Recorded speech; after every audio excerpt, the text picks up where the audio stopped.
This conference will now be recorded. 15 Whipple Street requires variance approval under section 5.1 to encroach on the minimum lot size, minimum lot area per dwelling unit, minimum frontage, side setback, and rear setback. 15 Whipple Street also requires variance under approval under section 6.1 for release from off-street parking requirements, special permit approval under section 112.1 subsection B for the proposed use of a two-family in the TMU zoning district, and for any other relief required under Lowell zoning ordinance. Good evening. Is the petitioner here and give us a background on your application, please?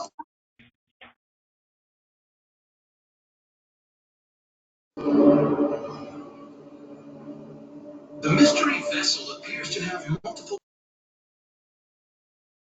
Hector, if you're on the line, you may unmute yourself to present. Chairman Perrin, I do not currently see him on the line.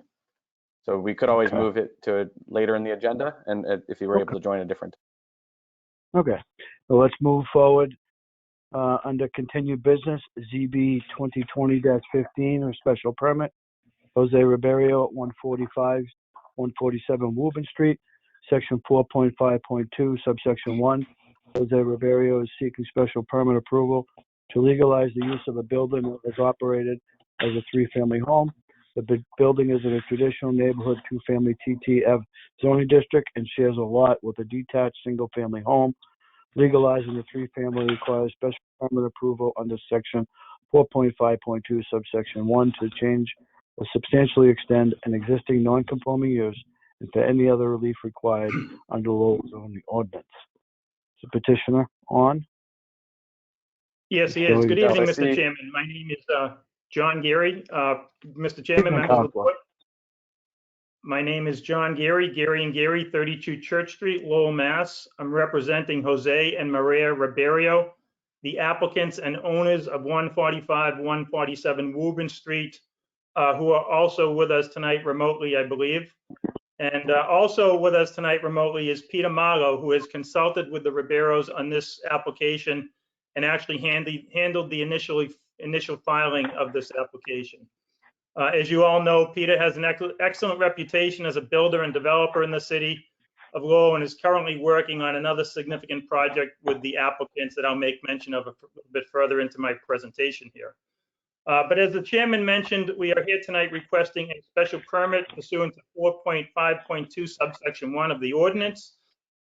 This site presently consists of a large two-family dwelling with an address of 147 Woburn Street. This property is located right on Woburn Street.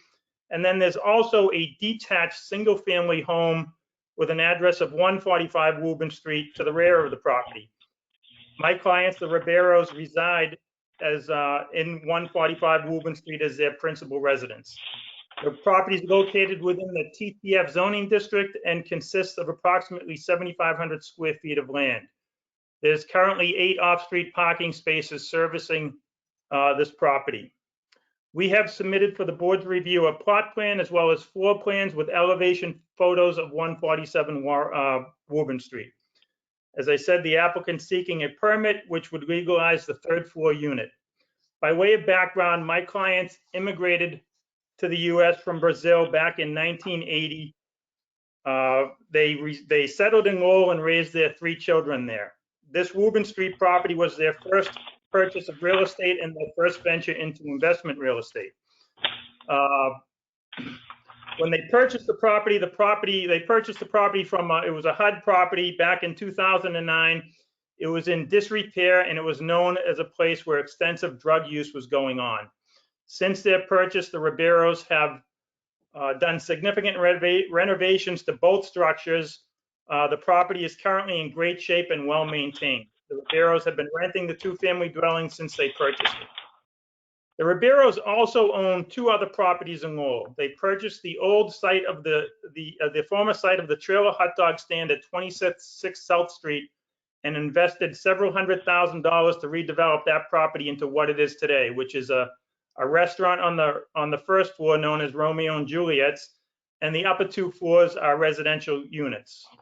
The Ribeiros also purchased 130, 140 Middlesex Street, in Lowell, which is the site of the former Hanover Leather Factory. This historic site, once redeveloped by my clients, will consist of 3 commercial units with 3 luxury residential units. This site will also be a significant investment into the city of Lowell. So both of the sites that I just mentioned are significant in that they demonstrate my client's commitment to the city of Lowell. Both properties are located in the blighted Middlesex Street corridor, and these are some of the first investment dollars spent in that area.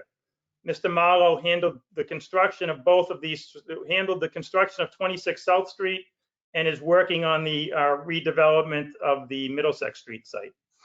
So back in June of 2019, a city building inspector made a visit to the Ribeiros on Woburn Street and asked to inspect the 2-family dwelling. The inspection resulted in the inspector making a determination that that 3rd floor unit was an illegal unit. The Ribeiros vacated that unit immediately, and we're here tonight seeking a special permit to legalize that unit.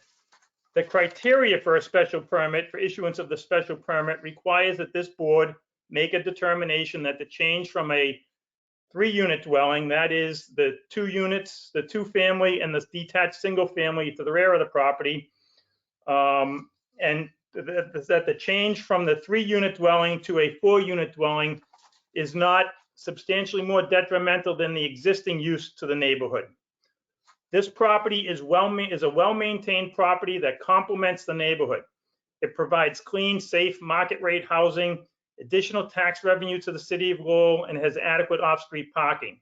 So for those reasons, we believe this application meets the criteria for issuance of a special permit, and we're happy to answer any questions or concerns that the board may have. Thank you, Counselor. I appreciate your insight and the history of this property, as well as all those involved in this property. That being said, I'd like to open up to the public. Anyone wishing to speak in favor? In favor? In favor? That portion of the public hearing is now closed. Anyone Peter wishing to Marlowe. speak? Yep. Oh, okay. I'd like Go to ahead, speak Mr. in Marlowe. favor. Yeah. I met Jose about 5 years ago when I was developing the corridor of Route 38, Bridge Street, working in those buildings. He liked the work that I did. So he had hired me. After getting to know him, they're just trying to do what's right. I have a list here of permits going way back. They always go to the city, pull the permits, do what they have to do. But when they first came here, and even now, there's a big language barrier. And I truly believe they always try to do what's right. And when they bought this piece of property on Woburn Street, it had an apartment on the 3rd floor. Now, whether it was legal or not legal, I'm not sure. But there was a small apartment up there, and they pulled a permit to put a new kitchen and bathroom, which I believe you have a copy of in front of you. So they did that. But then one thing that he did is he expanded the one of the rooms, a dormer up there, under that permit, which probably something he probably shouldn't have done. But I truly believe that he's been doing everything right. Even the driveway, in the file, we have permits for all the driveway permits that were required for this. So I'm just speaking in favor of it. Again, I didn't mention, this is a little odd, I didn't mention my address, 258 West Manchester Street, Lowell, just for the files. But I would speak in favor of this. I think they've done a wonderful job. And if any of you members have been able to take a ride over there, I mean, it's a landscape to the T. It's well kept. They do a nice job. That's all I have to say. Well, I appreciate that, Mr. Marlowe. And, you know, as always, the work you've done in the city and, you know, coming in front of the board tonight and bringing positive news and information is well received. We appreciate that. That being said, anyone else wishing to speak in favor? In favor? In favor? That portion of the public hearing is now closed. I'd like to open it up to anyone who wants to speak in opposition. In opposition? In opposition? That portion of the public hearing is now closed. I'd like to open up to the board. Dan?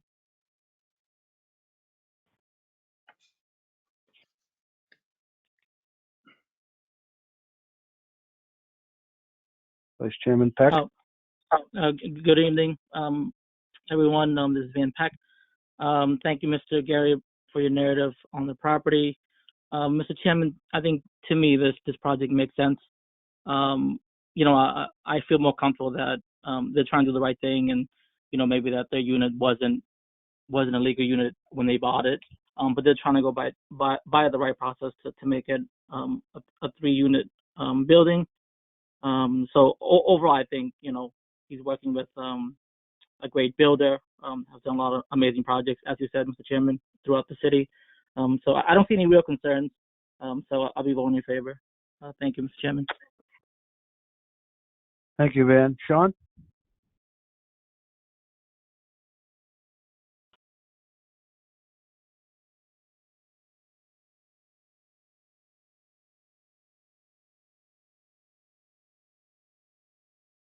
Sean, I think that member Callahan is having some technical difficulties. So Sean, I would recommend using the phone number to call in, and then that should allow you to be able to communicate through the audio. Okay, well, let's move on to Mr. Briere.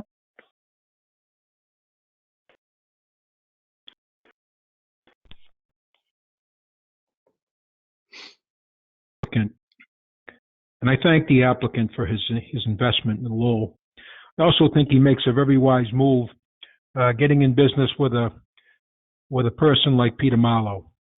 I think his word speaks greatly as to how he's approached this project, and with Peter's expertise, I think that adds a lot of value to the petition. The only question that I had was a very simple one. It's listed here in the comments from the Department of Planning and Development under the Building Department section, where they speak about the emergency escape and rescue code.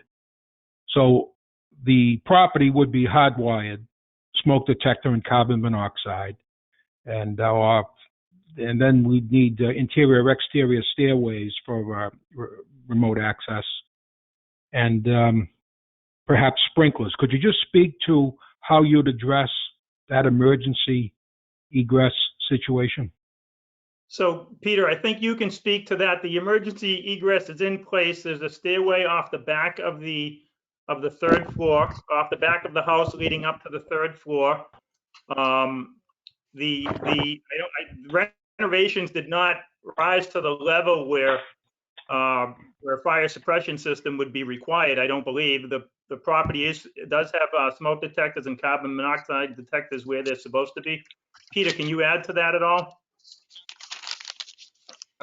Yes, I'm back on here. I walked through with Dave Fuller, went through the whole property.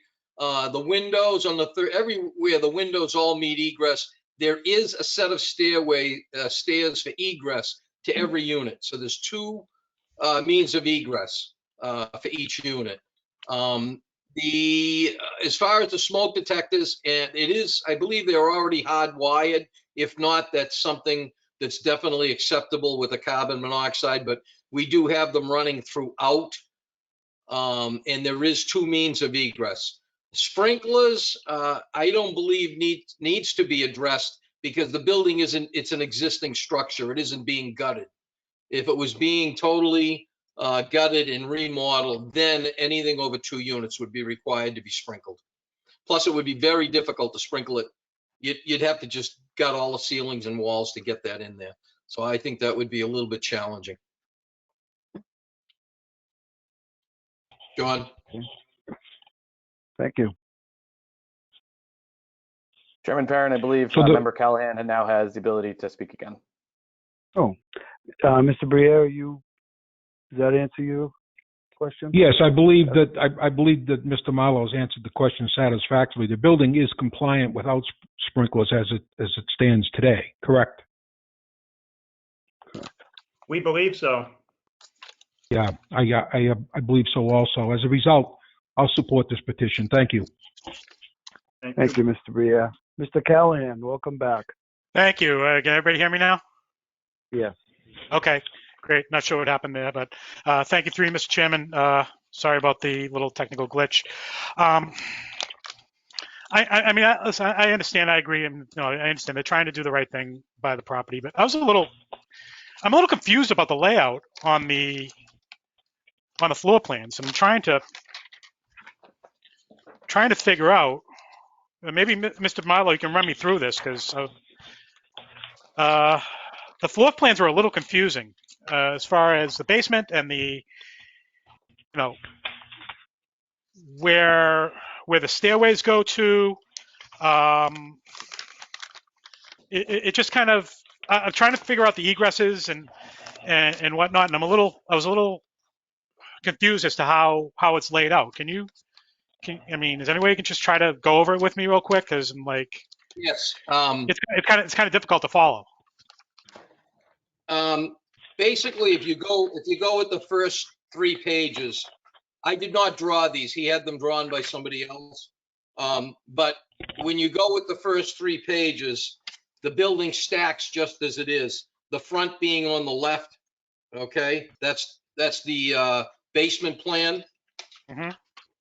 The next one, the front being on the left, is the dining room, bedroom, and there's both sets of stairs that go up to both levels. When you go to the 3rd page, okay, the front is still on the left. But when they drew the attic section, we call it the 3rd floor, they actually drew it in reverse. Okay. Maybe that's so where I'm getting confused. Yes, it's the mirror image. Dave Fuller was in with me. The back stairs comes up to the deck on the left, and the means of egress is right behind the kitchen. It goes right down. And I apologize for that, but I wasn't able to change that because they sent it to me in a PDF. Okay. Format. Yeah, I'm just trying to follow, especially with the basement area where, I know there's a stairway in the cellar, but they don't have access. Whatever is in the basement, they don't have access to that, correct? The people on the 1st floor have access to that basement if they want. As you know, the Brazilian and Italian families, a lot of times they have an extra kitchen in the basement, and that's what that is. On the basement plan, there's a small kitchen down there, and a lot of the things that they would simmer in the summertime when it's hot. Okay. But the first floor, but the basement area is rented. That's a rental. That's a rental unit. No, it's not. It's part of the Oh, first it's not. floor. Okay. Yeah, it is not. Okay. That's where I was getting confused. We're talking about this as a 3-family. Yeah, no, it's part of where the basement is rented, the first floor is rented, the second. No. No. And Dave Fuller was aware of that. Okay. All right. Now we're cooking with gas, as they say. So that's where I was trying to figure out where the building commissioner, I saw that he, had made some comments in favor and then retracted them.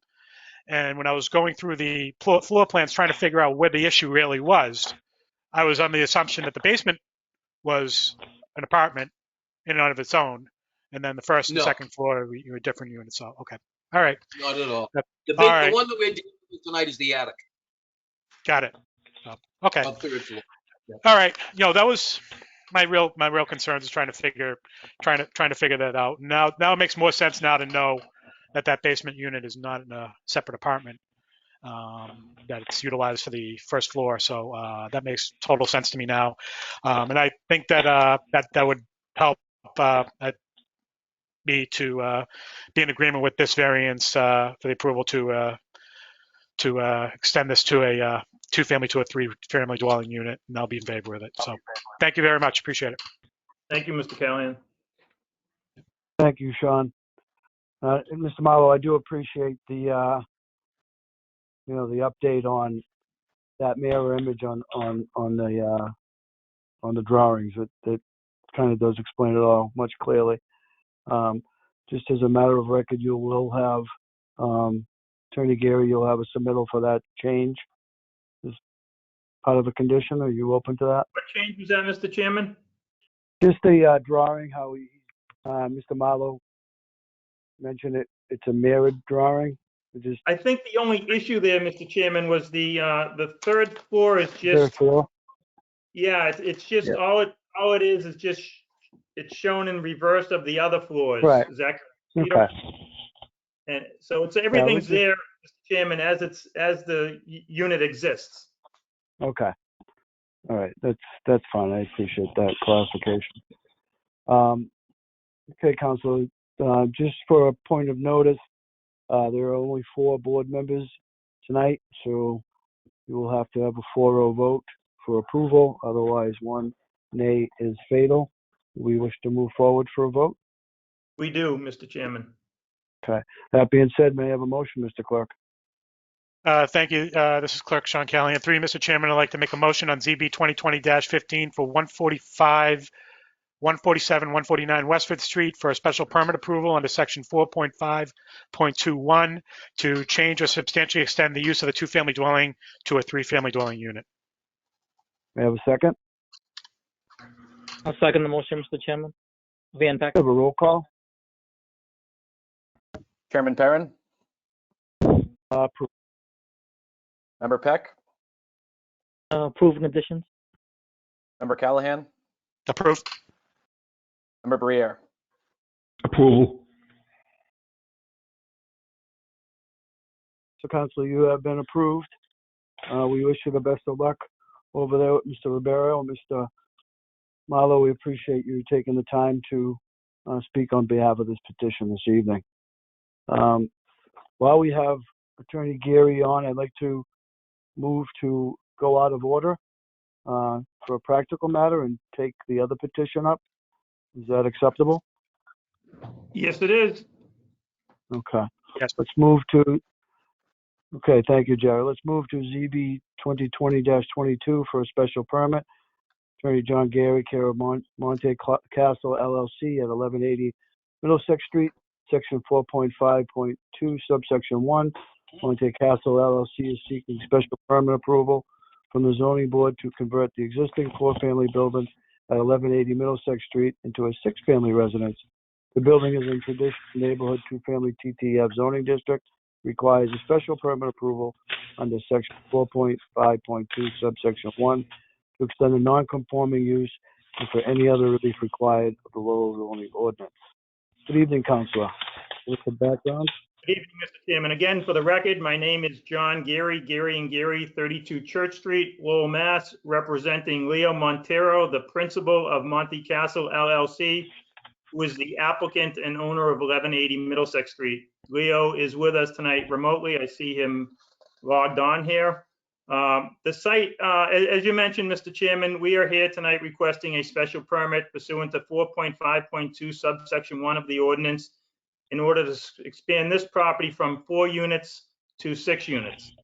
The site presently consists of an enormous vacant structure which sits on approximately 13,891 square feet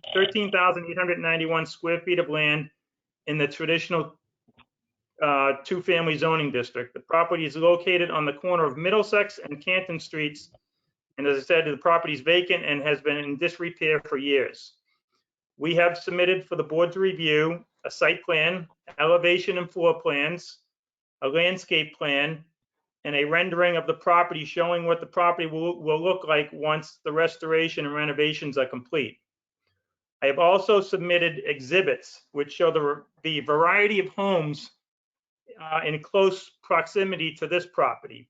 So directly across the street, there is an 8-family dwelling and then another 6-unit dwelling. There are several 3-family and 2-family dwellings within the unit, within the close proximity to this lot.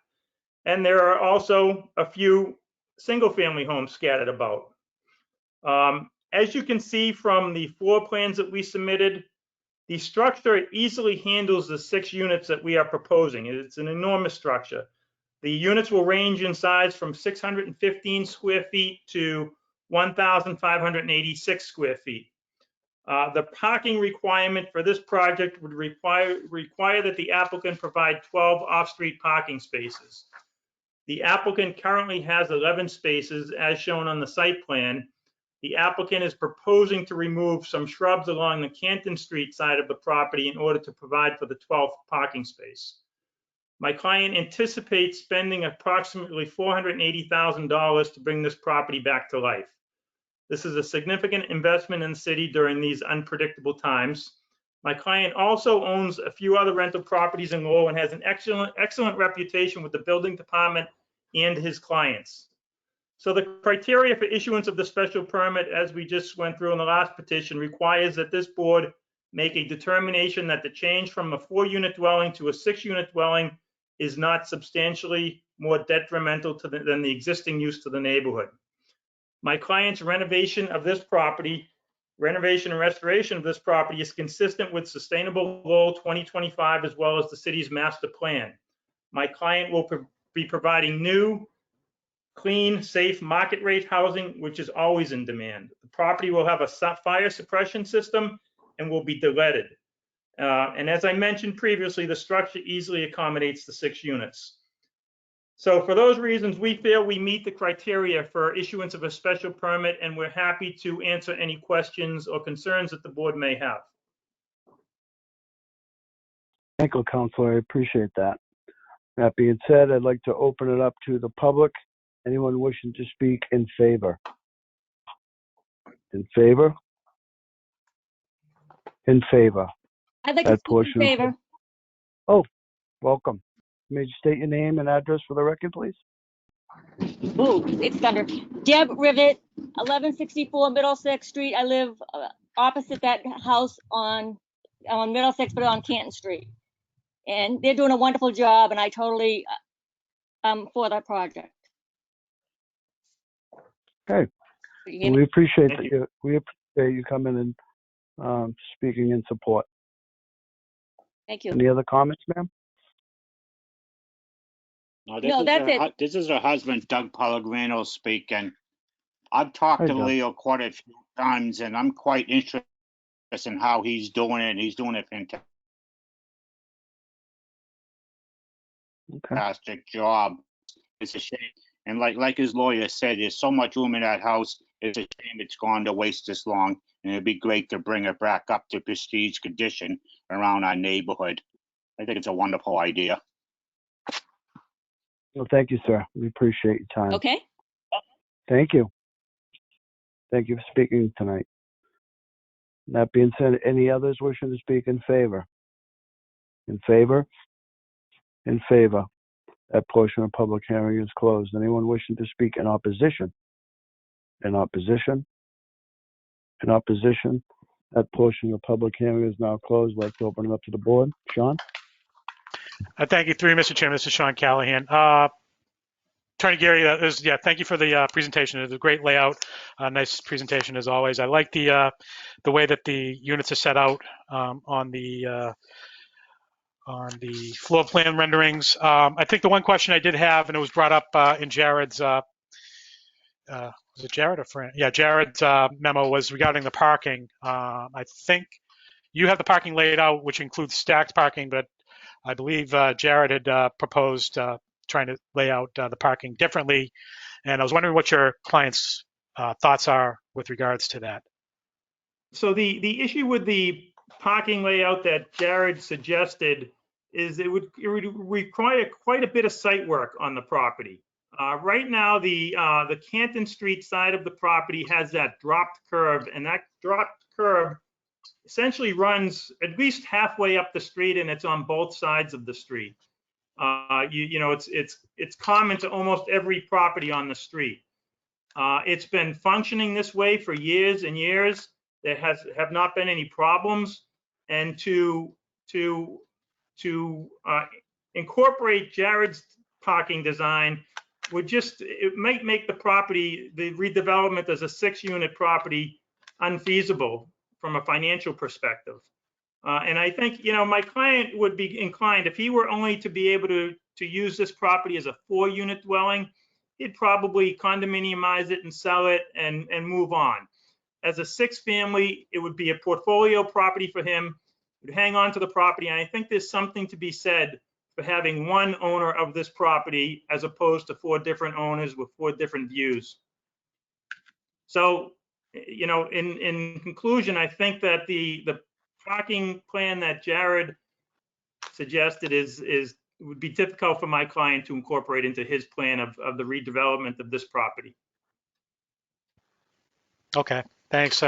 Just kind of curious as to how far we looked into that, because I think we have concerns when stacked parking is involved. So Well, it's the stacked parking would only be for 2 parking spaces. So there'd be a total of 4 cars that would be stacked.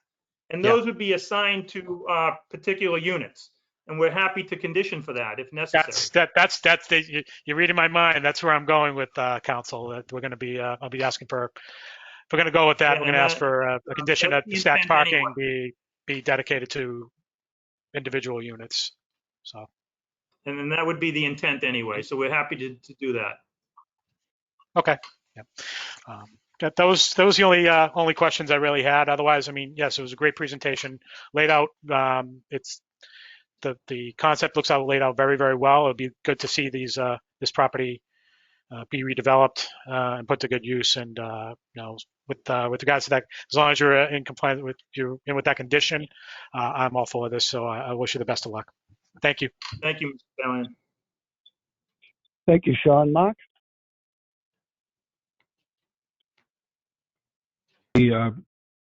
Quite simply, a structure this beautiful absolutely deserves to be preserved and restored. I'm fully on board.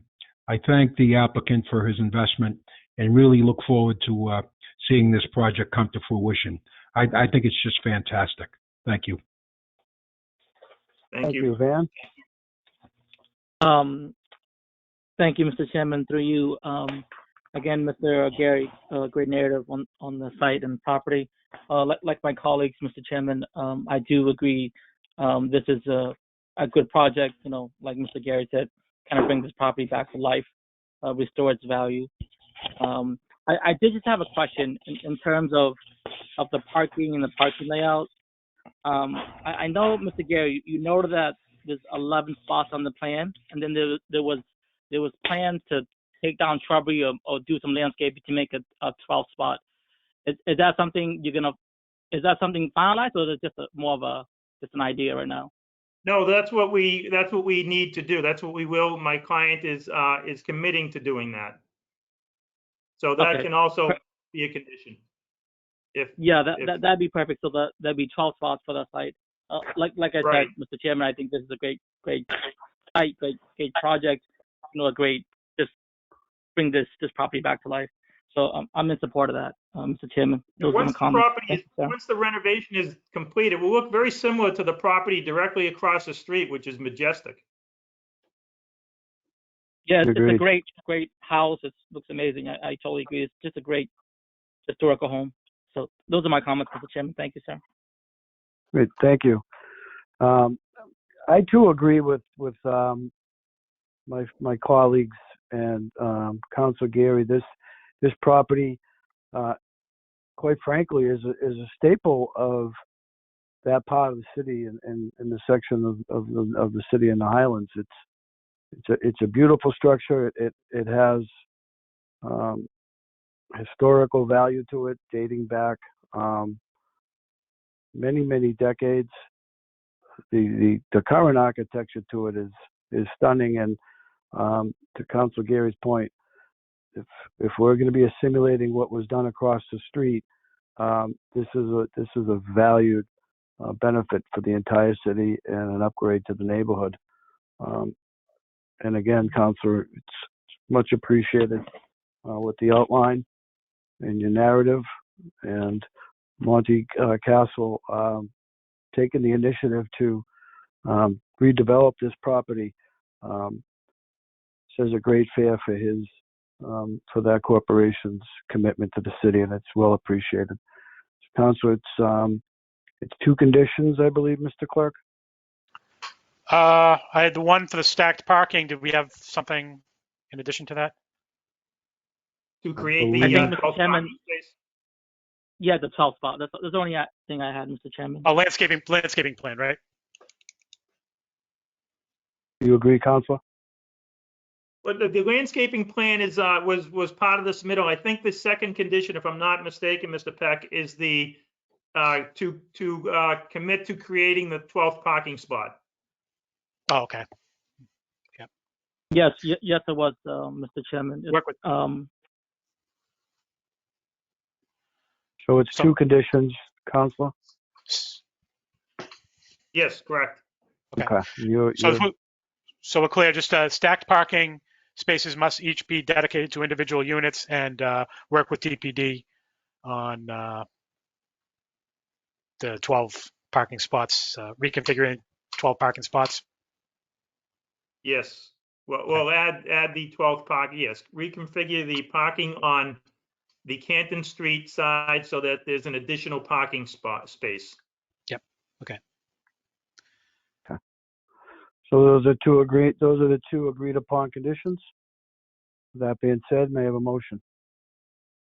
Through you, Mr. Chairman, I'd like to make a motion on ZB 2020-22 for 1180 Middlesex Street for special permit approval under section 4.5.21 to convert an existing 4-family residential building to a 6-family residential building, with the condition that all stacked parking spaces must each be dedicated to individual units, and the petitioner will work with DPD to reconfigure parking to include a 12th parking space on the Canton Street side. Thank you. And Counselor, prior to the vote, the same stipulation applies with the quorum of 4. You need a 4-0 vote for approval. 1 nay is fatal. You wish to move forward with the vote? We do, Mr. Chairman. Thank you, sir. May I have a second? Mark Bria seconds the motion. May I have a roll call, please? Chairman Perrin. Approve with conditions. Member Peck. Approve with conditions. Member Callahan. Approve with conditions. Member Briere. Approve the conditions. So, Council, you've been unanimously approved. We wish you the best of luck on this project, and we look forward to seeing that coming to fruition in the future. Take care. Thank you all. Bye now. Our pleasure, sir. Bye-bye. Moving forward, under continued business, ZB 2020-20 for a special permit, Harrison Bonner at 464 Central Street, Section 4.5. Harrison Bonner has applied to the Zoning Board of Appeals for special permit approval to convert an existing 5-unit residential building into a 6-unit residential building. The property is located in a traditional neighborhood mixed-use TMU zoning district. 464 Central Street requires special permit approval under Section 4.5 to alter an existing non-conforming structure and for any other relief required of the local zoning ordinance. Is the petitioner with us? Yes, Mr. Chairman, this is Harrison Bonner. Oh, good evening. If you could tell us a little bit about your petition, sir.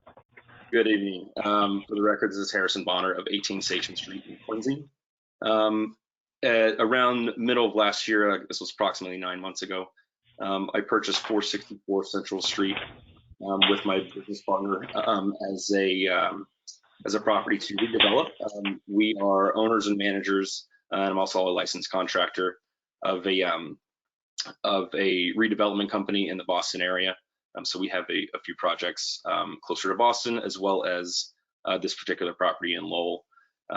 This particular property at 464 Central Street was neglected by the previous owner.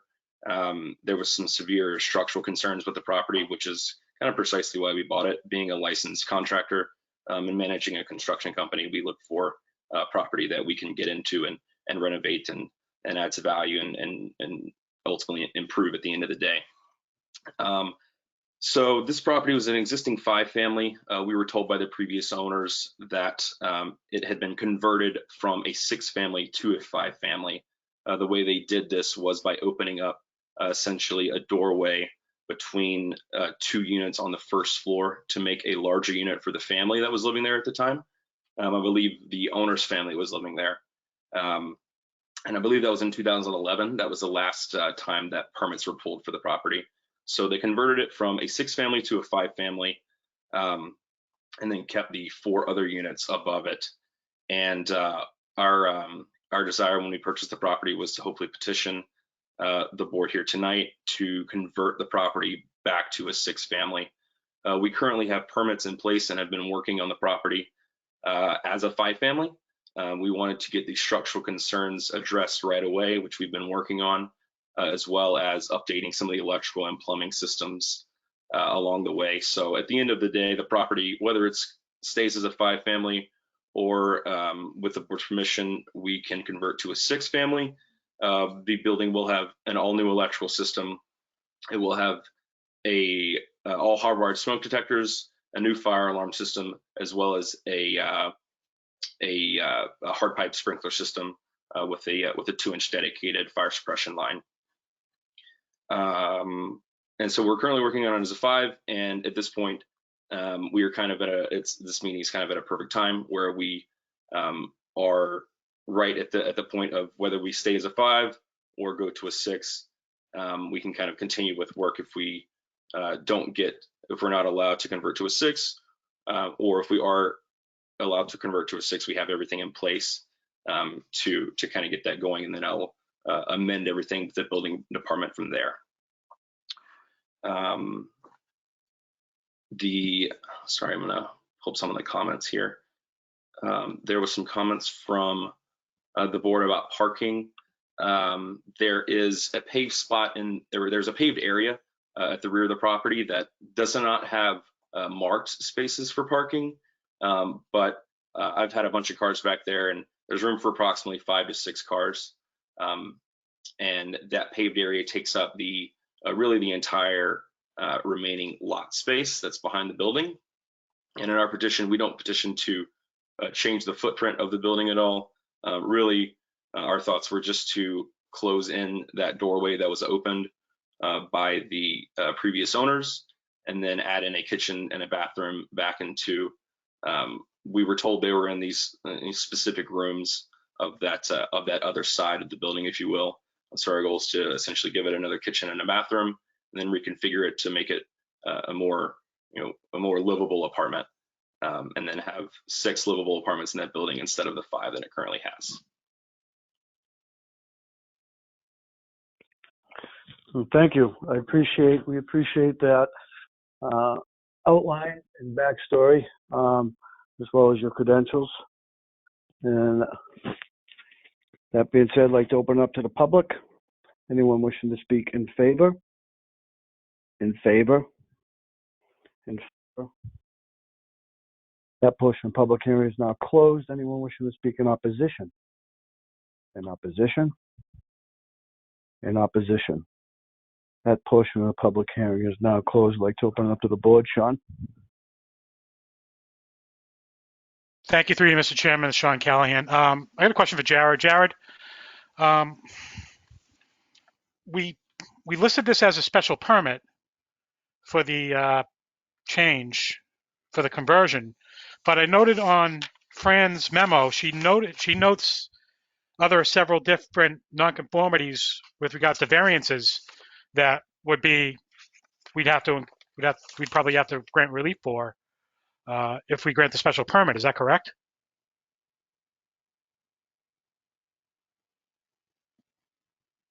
I was just unmuting myself and turning on my camera. So this type of special permit, under section 4.5, is similar to the special permits that were just granted for 1180 Middlesex Street and the preceding application. So in that instance, the way that the special permit is written, that you can grant that, and it would encompass any sort of dimensional deficiencies or things of that nature, because the building and the use are non-conforming in this instance. Okay. All right. So just the granting of the special permit will take care of all the variances. We don't have to go through all those as well, correct? That's correct, because it's already a non-conforming use and structure, and so that it would be extending the non-conformity by making it within that same use category of 4 to 6 units. Okay. Nope. Just want to clarify that. So thanks. I know you noted one thing, and that I guess it's to the petitioner. You noted about you want DPD would like to see the parking dimensionals laid out, and I don't see that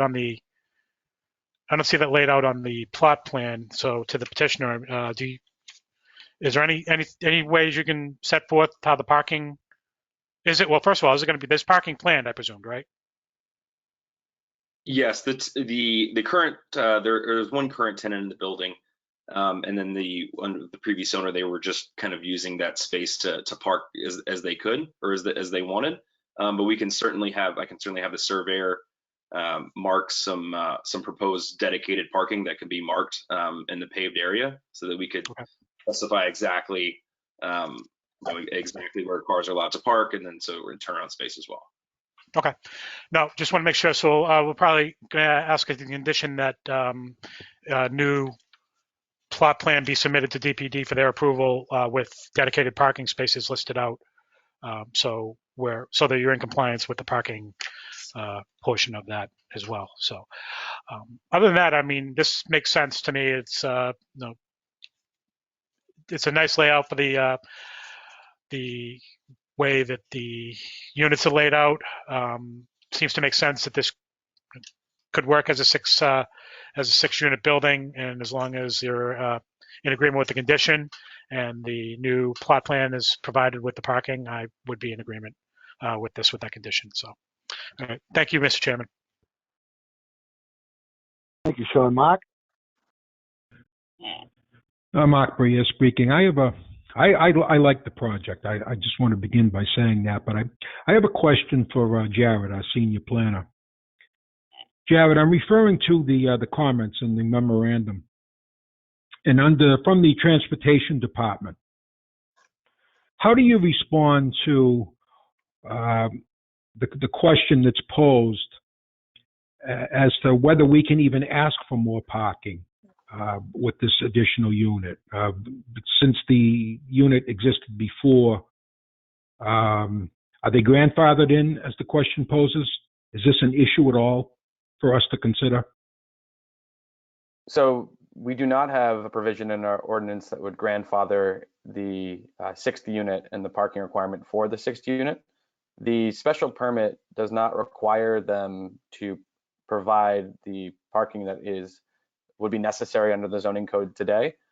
However, you are empowered to consider the effect on transportation as part of that consideration of the special permit. So it really just depends upon the board's comfort level with the available parking on site, as opposed to the specific number of spaces that the code would otherwise require outside of this type of special permit. Okay, no further questions. Thank you, Jared. Thank you, Mark. Van? Through you, Mr. Chairman. I do think this project is feasible, and as Mr. Boner said, that it used to be a 6-unit home, and then they closed up the walls to make it 5, and he's just trying to reopen the walls and make it back into a 6-unit. I think I feel very similar to some of my members about parking. I think that there's a paved area on that lot that holds 5 or 6 spots. But as we all know, this property is located in the back central neighborhood, which is a very condensed neighborhood, Mr. Chairman, as you know. And I would like to see more parking. I just don't know where that would come from, or the plan around that. I also believe that because of this health crisis, if we were meeting like at the regular chambers and all that, there'd be quite a few people wanting that themselves. Just to the applicant, is there any possibility about parking or increasing it, or some kind of parking plan, maybe a lease parking agreement, something? I would love to add more parking spaces if I had more space on the lot. Unfortunately, we're just confined to our property lines. So the ability to add space for more cars to park isn't really a possibility. But in terms of leasing the spots, it's something I actually hadn't considered. To give, if units, say units 1, 2, 3, and 4, have cars and they want to park and they want to lease the spots as as an additional provision because the other 2 units don't, then that's certainly something we could do. It's just not anything I had actually thought of. So I think it's a great idea to try to figure out how to mitigate some of those transportation concerns. But I'm certainly open to any suggestions that the board has. Thank you, Mr. Bonner. So, Mr. Chairman, I think for me, sir, I would like to see more of a, I guess, complete or more thorough, detailed parking transportation plan, whether it includes maybe leasing. And like I said, sir, you know, that is a very condensed neighborhood. You know, and I think if we were meeting regularly in person, we have quite a bit of people probably just coming up asking about that. And I also live around the area, so I know parking is premium as well. So I think those are my concerns. I would like to see some kind of lease or off-site agreement or something to help mitigate some of these parking concerns, you know, on site. So those are my thoughts and comments, Mr. Chairman. Thank you, sir. Thank you. So that being said, Mr. Bonner, is there an opportunity for lease spaces? You said you haven't really thought of that. I'm trying to envision, I think at this point, any type of public garage is not feasible. Is there any option in the neighborhood itself with business or unused spots to consider? There could be. I could talk to some of the local businesses to see what the availability of, what their availability of parking is that could potentially be leased to tenants of the building. But I think that's something I'd want to, before just, me just throwing out any ideas off the top of my head. It's probably something I'd want to think about and come up with a comprehensive plan to present to the board or to the planning department, to the transportation department, something that makes sense. But I think there's definitely the ability for us to put something together that makes sense for everyone, and I think that the board could support. But I don't necessarily have anything on top of my head, just because that idea has just never been suggested, and like I said, I think it's a good one, and I think it's something that I could work on. Yeah. And I agree, and I appreciate your forthright and your candor, understanding the position of the board. At this point, Mr. Vice Chair, would you seek a continuance? So through you, Mr. Chairman, Van Peck again.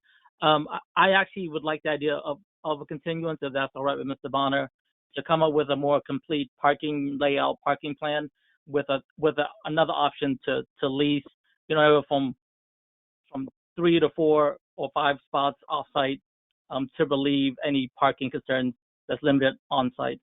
So I'm open to continue if you are, Mr. Chairman, and my colleagues. Very well, I appreciate that. Comments from the fellow board members, Mr. Callahan? Yeah, that seems reasonable to me if Mr. Bonner is in agreement with that. I think we really would like to see the layout, at least on the plans too, is how much space you got back there, how you can lay it out, how many cars you can fit in. And I think also, I'm not sure what you got in the back of how much space you got in the back of the building. Landscape plan too, as far as what's back there and trying to shield things. So maybe it would be a good idea to get a little bit more update on the plans, especially with the parking and possibly landscaping. And then you can, in the meantime, look into leasing, possibly leasing other spaces. If you can't, it's a tight squeeze in the back central area, and we're all aware of that. We've had numerous of these in the past week since the beginning of the year. Back central is just, the parking in back central has been a big topic, and it's kind of tough. It's a tight squeeze, and we're trying to see what we can do to work with it, with parking there. But I think that might be beneficial for both you and the board, that we kind of get that more information and find that out, go from there. So those are my thoughts. So thank you. Thank you. Mr. Briere? Any comments or concerns? No, I believe all the pertinent questions have been asked. I've been satisfied with the comments from my colleagues, and I would support a continuance of this petition. Thank you. So, Mr. Bonner, you've you've heard the comments of the board. We would recommend a continuance to our next meeting.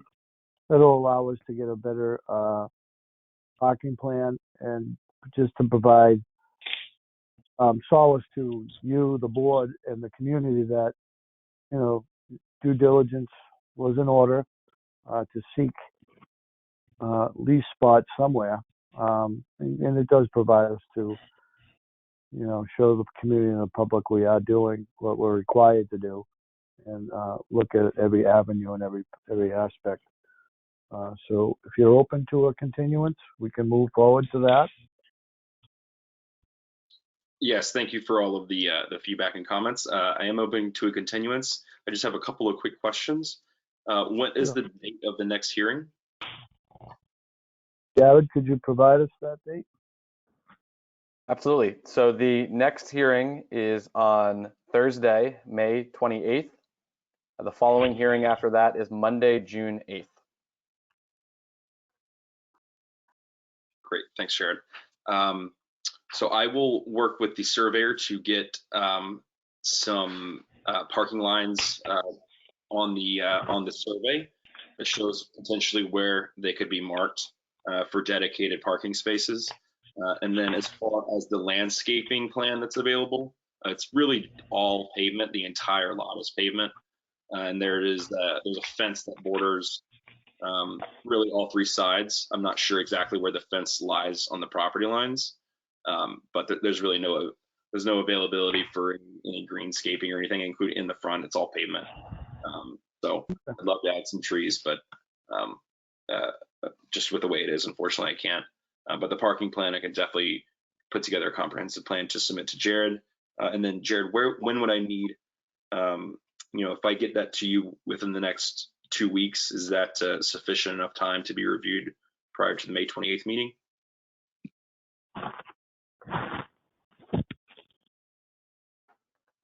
Ordinarily, we would like to have materials at least 10 days prior to the meeting.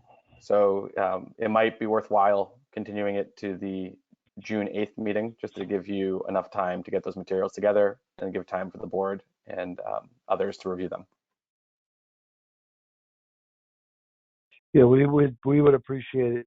I'll just get it to you 10 days in advance. Okay. So you are going to be able to be prepared for the 28th, sir? Yes, 10 days in advance, but prior to the 28th won't be a problem. I just didn't do my math correctly when I was just assuming 2 weeks. Okay, great. So we will accept the continuance, and may I have a motion?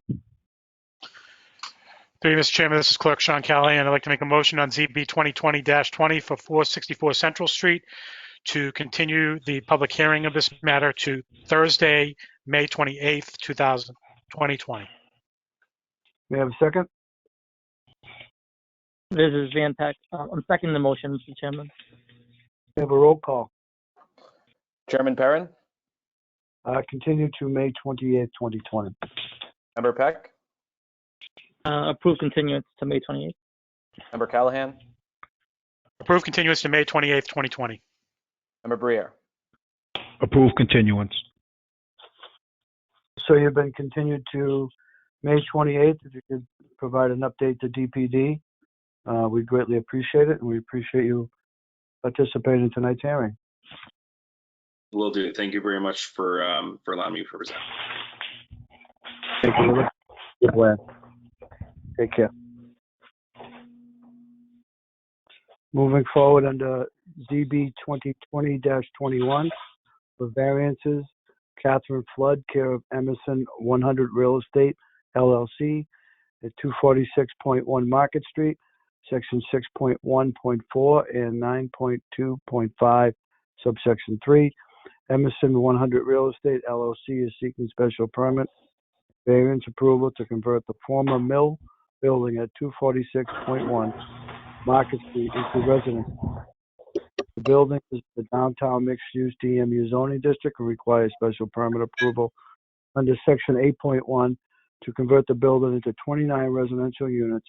A variance under Section 9.5, strike that, 9.2.5, subsection 3, for 17 one-bedroom or studio apartments smaller than 750 square feet, a variance under section 6.1.4 for the off-street parking requirement and for any other relief required of the Lowell zoning ordinance. Council Flood on? Good evening. Good evening. How are you? I'm good. How is everyone? Well, I'm well, thank you. The floor is Attorney, yours. Attorney Catherine Flood here on behalf of Emerson 100 Real Estate LLC. We are here requesting a variance approval for the conversion of a vacant mill building located 246.1 Market Street into residential units. The building is located in the downtown mixed-use zoning district and within the artist overlay district, and as such requires a variance under section 9.2.53 for one-bedroom units smaller than 750 square feet. The applicant has 17 that fall under the minimum, and a variance under 6.1.4 for off-street parking. As you may be aware, back in 2014, a previous owner appeared before the planning board and obtained approval to convert the mill building into 13 apartments with 14 parking spaces on the ground floor. At that time, the planning board determined that the project complemented the city of Lowell's master plan and the character of the neighborhood. In August 2018, the applicant today submitted an A&R plan for endorsement to separate 246.1 Market Street. I want to point out that 246.1 Market is shown as Lot B on the plan that was submitted with the application. In the artist overlay district, the minimum floor area for studios and one-bedroom units shall be 750 square feet. As shown on the revised floor plans dated April 6, 2020, the floor areas range from 581 to 935 square feet. There are 17 one-bedroom units ranging from 581 square feet to 733 square feet, and 12 one-bedroom units with mezzanine ranging from 850 square feet to 935 square feet. The mezzanines attached to the units are designed to be office or artist studio space. As the board may be aware, there has been a trend towards smaller units. Smaller units make it more affordable for people to live and work in the city. Smaller units are attractive to young single professionals just starting out in the workforce who want to live in the downtown area, or they can be good for couples, seniors living alone, single parents looking to downsize. Smaller units are a way to provide affordable housing options for the growing population subject to rising housing costs. Further, the units that we are requesting are larger than units that were recently approved in the city located at 160 Middlesex Street. Those were averaging about 450 square feet a unit. As you can see on the revised plans, the applicant has incorporated a lobby, package delivery room, laundry, trash and recycle room on the ground floor. Laundry and trash recycle rooms on the second, third, and fifth floor. The applicant is also seeking a variance for the requirements under section 6.1.4D for off-street parking. Based on the code, the applicant needs 20 off-street parking spaces. 29, off-street parking spaces, one per unit. As you can see from the site plan, the site does not have sufficient space to accommodate 29 spaces. Therefore, the applicant has obtained correspondence from the City of Lowell Parking Director that there are 29 spaces available at the Leo Roy parking facility that is located less than 500 feet from the building. Removal of the parking from on-site within the building is better for the entire development. As you are aware, access to the building is tight off of Market Street, and to avoid vehicles traveling to and from the building is beneficial to the other residents located within the development. Removal of the parking creates a walkable environment which is safer and quieter. Further, the applicant has also revised the plans to incorporate safety measures such as curbing, buffering green space, and lighting on site, as well as posting a sign designated no parking, loading and unloading in the front of the building. Since the building will not have any on-site parking, the applicant has revised the plans to include an interior bike storage area consisting of 279 square feet on the lower level and an outdoor bike rack at the front entrance ground level. The petitioner is here requesting the variances be granted due to the hardship based on the location of the structure on the parcel, and the relief can be granted without substantial detriment to the public good.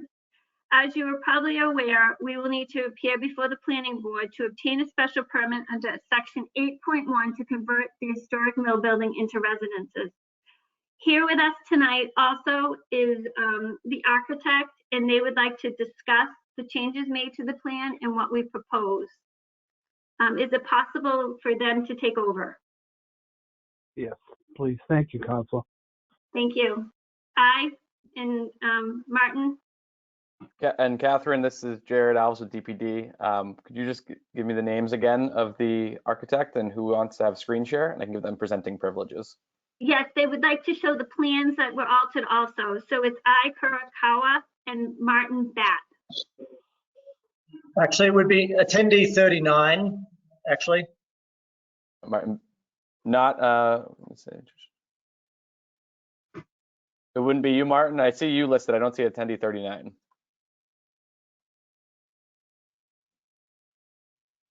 You can give them to me. I just have a very loud dog, so hopefully it's okay. I do see I Kurakawa on the line there, Jay. Oh, you do? Okay, so if I Kurakawa is the right person, correct? Yes. Thank you, Martin. You come up as attendee 39 for me. I don't know why. All right, I Kurakawa, I'll be making you a presenter now. Great, thank you.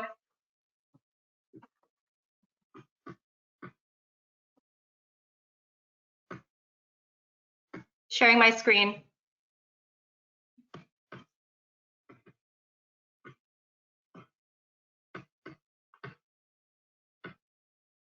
Folks can see my screen? Yes. Yes. Fabulous. So first off, my name is I Kurakawa. I'm an architect with Isnuity in Boston. Martin and I have had the pleasure and this great opportunity to help develop this site. As you all are aware, it's sitting there in its very prestige condition right now, waiting to be rehabilitated back to its real majestic form. Ooh, sorry about that. Ooh. Here you'll see a rendering of the vision that we've helped to put together and depict for the goals of the project. As you can see, this existing building is really majestic in its own way. Brick and beam, turn of the century. It has these wonderful windows that are definitely just screaming to be preserved and rehabilitated, and that's what we've exactly done. What you also see here is a reinvigoration of the entry area over here, if you can see my arrow. And some hardscaping as well as some soft landscaping to help buffer this zone over here. So in this area, some greenery that can be envisioned to buffer the space. We also have bollards to provide some safety bordering, and as well, you'll see in some other drawings some of the exterior bike parking spaces. But in this view, we're really envisioning to rehabilitate the existing facade back to its original beauty. I'm going to go to page 3, which is our site plan. So as you know, 246.1 is located and nestled within this corner over here, adjacent to the Canal Place buildings.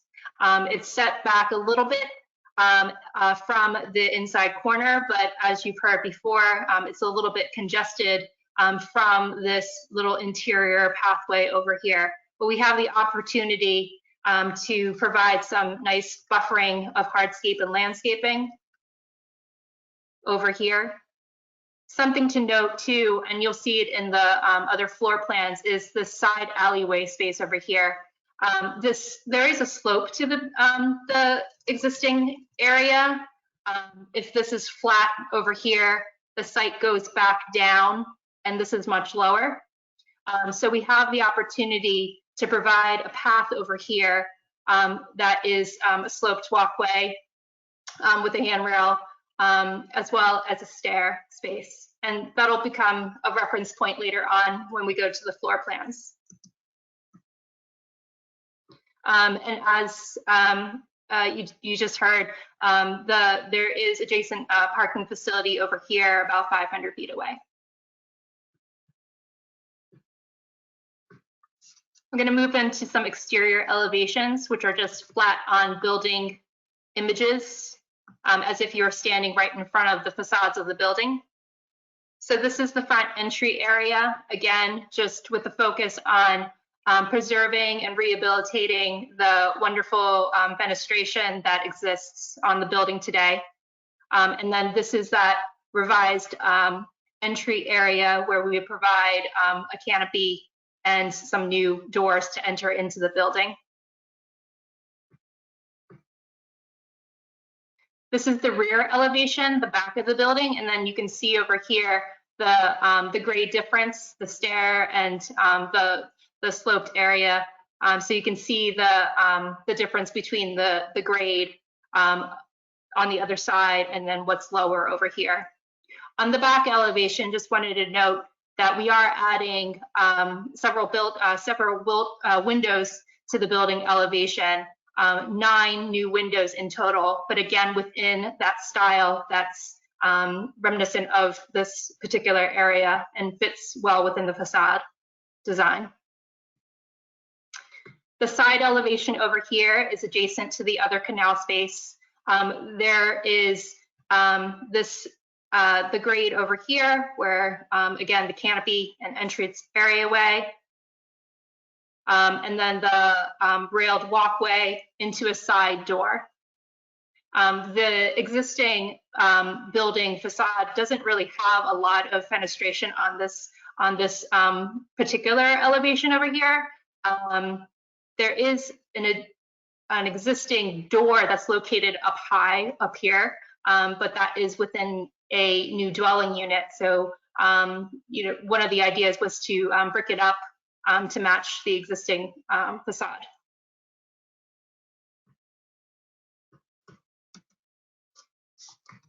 We have our floor plans here. So the lower level is called the pit, the turbine pit. And this area is below grade. This is that back area over here where I said that it was sloped down from compared to the front entrance area. And zooming in, the back area would house an area for the bicycle storage that Catherine had previously mentioned. And we have about close to 280 square feet of storage just planned in for right now. I'll go to the ground floor, which is the main floor.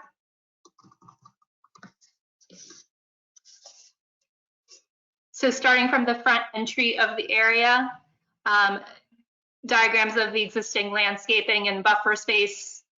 And here's the entry with the canopy. We have space for the exterior furniture like a bench, the bollards here, and a bike rack. When you come into the building, we'll have a vestibule to block the wind surge coming in.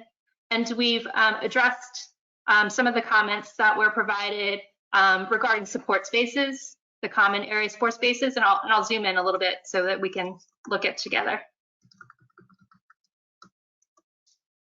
So when you come into the building, there'll be space for communal mailbox, some lobby furniture, and inside we are proposing within the core area over here, and the core meaning like the shared support spaces, we have a new stair that is in the middle or center of the building. And adjacent, you'll see on each floor an area for recycling, holding for trash, and also a package delivery holding room. Within the core itself, we also have an elevator, obviously, to service going up the building.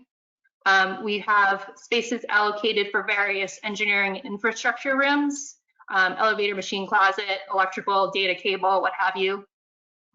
And in the back area over here, we have another new stair that would lead to the lower level. This ground floor has 5 units. All the other floors have 6 units, and I'll walk you through. So typically, they are 1-bedroom units.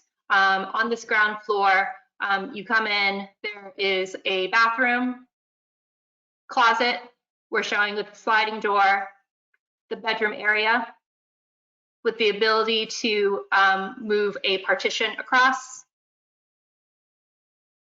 We have storage built in. And then in this area, it would be the open living kitchen area. And how wonderful to have, again, those amazing windows that are bringing light into the space. So what you see is the kitchen L-shaped counter and a middle island that would have, your cooktop, your sink, what have you, and an area for the dining and living. So these are pretty typical especially on this floor.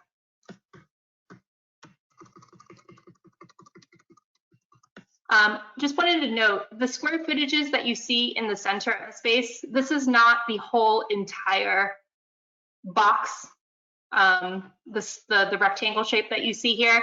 This is really just the living space.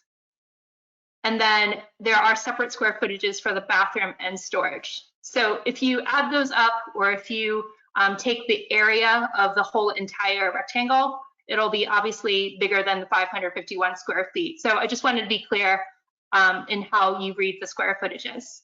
And happy to provide you updated numbers should you need them. I'm going to zoom out and go to the second floor and walk you through.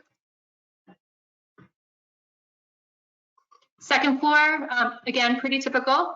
So there are 6 units, largest being this back corner unit. And just wanted to mention here 2 of the 9 new windows that I had noted earlier in the back elevation. So they're cut into the back of the building. They currently don't exist today, but obviously would benefit the living space of the unit back here in this corner. And typically this back area will have the larger units per floor. So again, the 594 square feet is really just that living area, excluding the bathroom and the storage square feet. In the core area, that stair goes up. Again, you see that recycling room that would support all the tenants, recycling and trash receptacle needs here. And then some of those infrastructure and engineering rooms that I mentioned earlier, and the elevator. There are laundry units. That space over here, I'll zoom in. We're showing housing some washers and dryers and a counter perhaps for all the folding. So that is a shared amenity within the space. So there are 6 units here. And what's unique about this floor is that there is a mezzanine.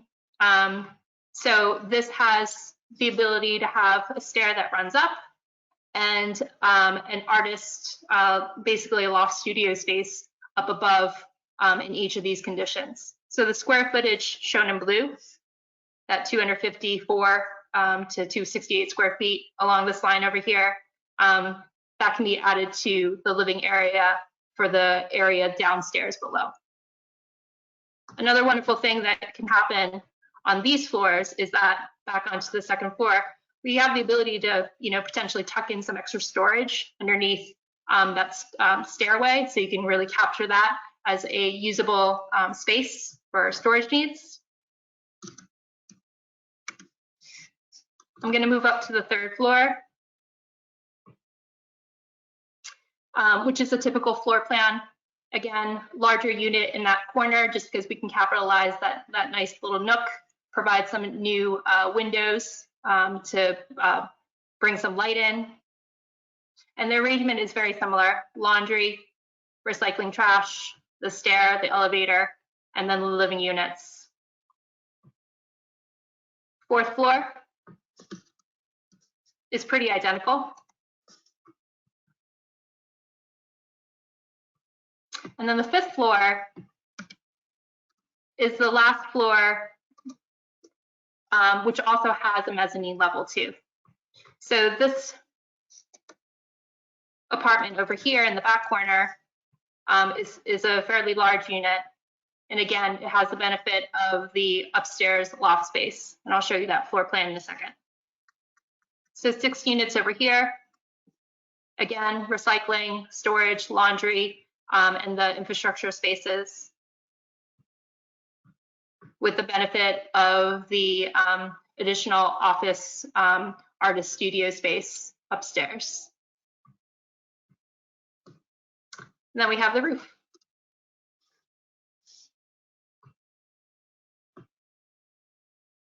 So we worked really hard at trying to address some of those support spaces that you've been asking about. I know that you might have some other questions pertaining to that, but sorry about that.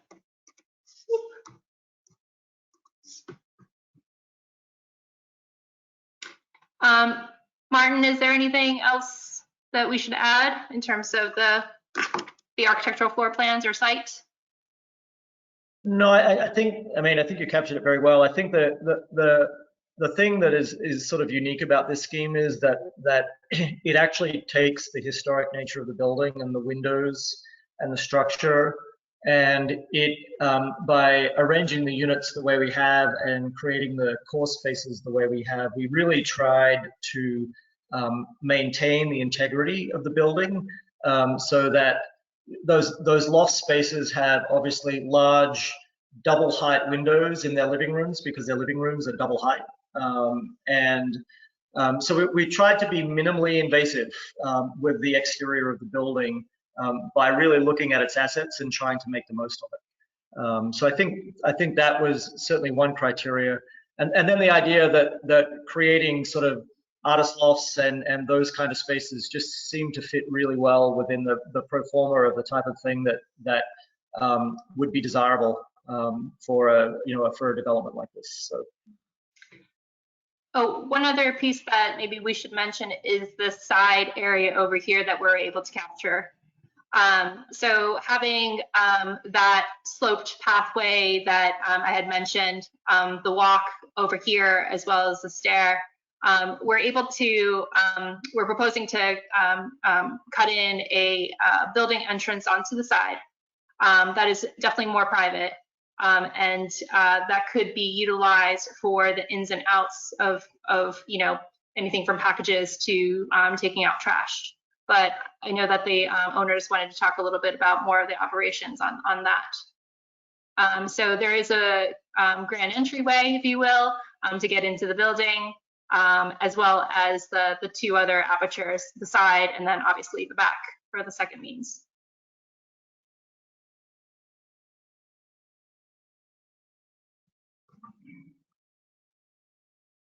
And I think with that we can turn it over to the. Is that all you have for right now? I think so. Okay.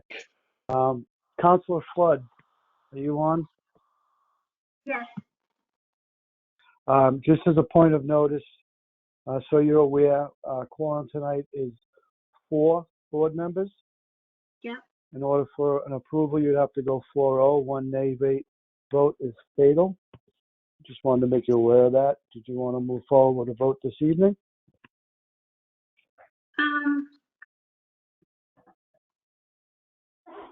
I think we should move forward. I'm sorry? Yes, I think we should move forward. Okay, great, thank you. Thank you. That being said, I'd like to open a public hearing. Anyone wishing to speak in favor? In favor? Hi, I have a question. Sure. This is Paul Elfin. I'm at 200 Market Street, Unit 3402. Not want to speak in favor or against, but I'm wondering if the board could ask the applicant about the location of their air conditioning system and some of the other mechanicals. Just a resident next door, just worried about noises and stuff like that.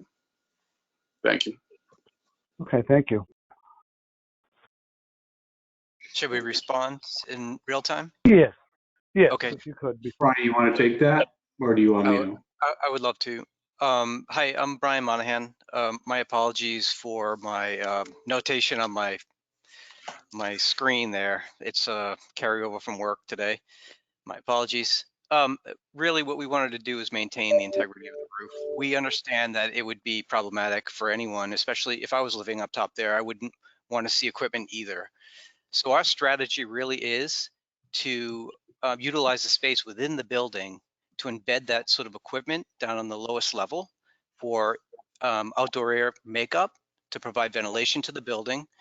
And then our thought process is to maybe provide like a small partitioned area adjacent to that that little doghouse on the top there, and have a couple condensing units up there with a enclosure to keep the sound so it's not visibly, doesn't look poor. And then there's thoughts about potentially, having some sort of green roof up there. That would be a future vision. We'd have to obviously talk to Historic and the board about whether we could do something like that, but that would be our intention. We don't want to load the roof with tons of equipment that can be seen from the adjacent building. So. My name is Jim Wild, and I live at Canal Place 1, Unit 620. Can I ask a question about the same thing? Sure. Excuse me, sir. We're in the speaking in favor portion of the public hearing. Okay. Anybody wishing to speak in favor? In favor? Well, how about if we just have questions? Don't want to commit to. I will open that up. I will be opening that up, sir, if I can continue with the hearing. Any others wishing to speak in favor? In favor? In favor? That portion of public hearing is now closed. Anyone wishing to speak in opposition or questions? Go ahead, sir. Hi, this is Craig Himmelberger, 200 Market Street, Canal Place building. Is it appropriate for me to take a moment? Certainly. Certainly. Go ahead, okay. Sir. Thank you. I can speak. First of all, it's a little frustrating for it to be opposed and in favor because I think there are a lot of people with thoughts on both sides. But I will speak specifically in opposition on a number of points, reflecting the good support in the neighborhood for development of the building. No one is against developing this property. It really does have a lot of the visual advantages that are visible in these drawings, and everybody wants to see it improved. However, the amount of undersized rental units in the building is out of character with the neighborhood, creates issues and challenges for abutters, and we can go into those later. But I have two specific issues with the bylaws, variances, and special permits. First of which, if I read it correctly, 17 of the 29 units are undersized, some by almost 30% of the bylaw. I believe 9.2.5 allows granting of special permits for undersized units up to 50% of the development, and because 17 is well over half of 29, I do have a question for the zoning board whether or not there is authority to ignore this section of the bylaw for units with more than 50% undersized. It appears to me in reading the bylaws that the special permit is only allowed up to the 50% limit. Second of all, speaking now about the section 11.2.3, allowing variances to be granted if all of 11.2.3.2 is satisfied. I would specifically question the special hardship. If I read the bylaws, there would have to be hardship related to soil conditions, shape, or topography of the unit, the lot, or the building. It's hard for me to understand how a completely enclosed three-dimensional rectangle can present a special hardship to partition on the inside. So I have a specific objection on that point as well. In closing, I think there is non-specific concerns separate from the bylaws on the topic of public good, of whether there's proper accommodation for waste disposal. For example, I understand inside the building, there are spaces for residents to put away their trash, but at some point this has to be brought out to the front of the building, and I would point out that what is never present on this particular drawing is that those bollards are literally on the front doorstep of Canal Place 3, and there are hundreds of units in there that this is these people's front door, and I think some better accommodation for the waste disposal needs to be considered. Thanks very much for allowing me time to speak. Thank you, sir. We'll make means to get your questions answered. Thank you for coming. Any others wishing to speak in opposition or have questions? Elaine Wood. I live at 200 Market Street. And picking up on what Craig was just speaking about, I have a real concern about the trash area. Our own building, we have a very wide area in the front where we have a caged off area for our dumpsters.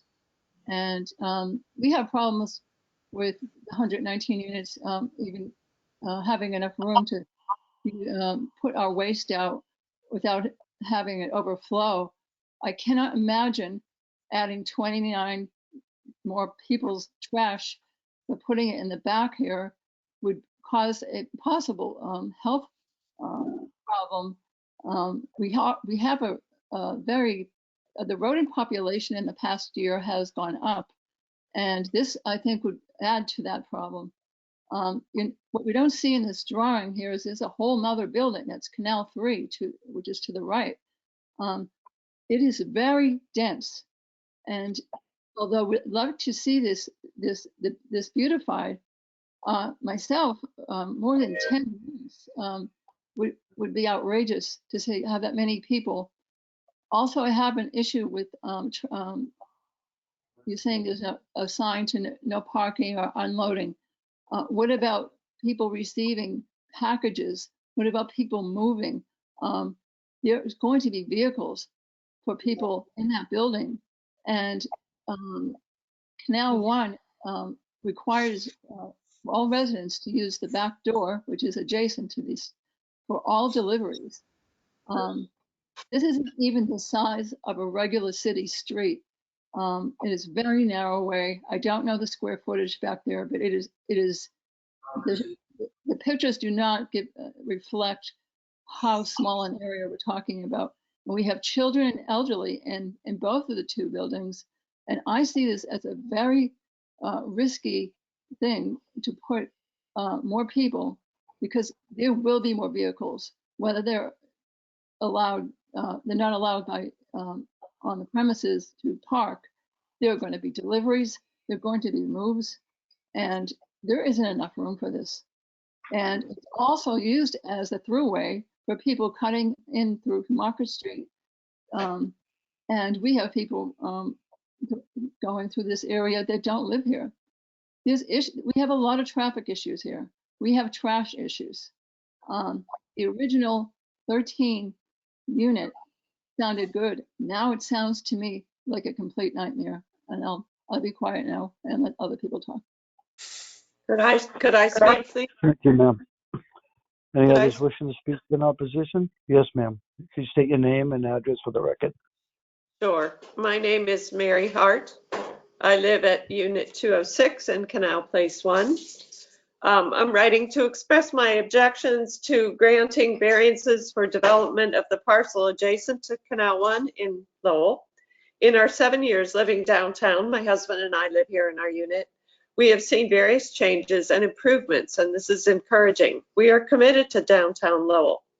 However, the empty shells of the Canal Place area have been a concern, and we're pleased that at least one of these shells will be cleaned out and put to good use. However, we noticed that this particular project, while starting out quite positively as 13 high-end condominiums with integral parking on site, has somehow changed to 29 rental units with a fair number below code size for the units. This is a huge shift, bringing in many more households into an already congested area. Rental versus ownership presents challenges for neighbors. Rules are flaunted, garbage strewn, noise and parties, parking haphazard, and damages accrued to all of the properties adjacent. And other problems by renters who just don't care or their guests. Like many others, we have invested in our property for our retirement and wish to preserve the value of our ownership, not to mention hoping to keep our building and neighborhood a pleasant place to live for all. The zoning board has the opportunity to vote these two variances down, to vote in favor of the owners and their desire to live in a safe and comfortable space. Substandard apartment sizes, crowding, and no parking provisions are not in the best interests for our neighborhood. Thank you for your consideration in this matter, and I appreciate your listening to me. Thank you very much. Thank you, ma'am. We appreciate you joining us this evening. Any others wishing to speak in opposition? I'd like to speak if I could. My name is James Wild, and I am a resident at 200 Market Street. I'm in unit 620. I happen to be living in the one unit on the very top floor that directly overlooks the roof of this building. So I will be the most affected visually from this building. I'm very disappointed to see this turn of events. The original proposal with the parking inside and fewer, bigger units was really attractive. This, I agree, is very problematic. In terms of all the density and all of that. The other thing that was, speaking specifically about the roof, on the first pass of this, we were assured by the developers that there would be 0 items put on the roof. The plan was to cover it with solar panels, which was perfectly fine. Anything on that roof is literally inches from my window. I will be affected greatly by the view, by the sound, by the noise. So Brian had mentioned that you're now talking about putting some units up there in a contained area or whatever. So I'm very concerned about that because that's very different from what was originally expressed when this first came out. So, and you know, I agree with what everybody else said about the parking. I mean, that door that's used for Canal Place 1 is used extensively for people moving in and out, and that area will be chaotic all the time. And then there's also a new, 900 car parking garage next door that's going to be open by this time. And who knows how many of those people will be cutting through that area as well, leaving, even though they're supposed to go out to, Dutton Street. So that area is, I just think that there are way too many concerns and it's way too dense and it will be, lots of small units, and they'll all be rentals. Even if they're sold as condos, they're investor units and they'll be rentals. So I am not in favor of this. Thank you for the opportunity to speak. Thank you, sir. We appreciate your time. Any others wishing to speak in opposition? Yes, please. Hello? Good evening, ma'am. Good evening. Sally. State your name and address. Hello. My name.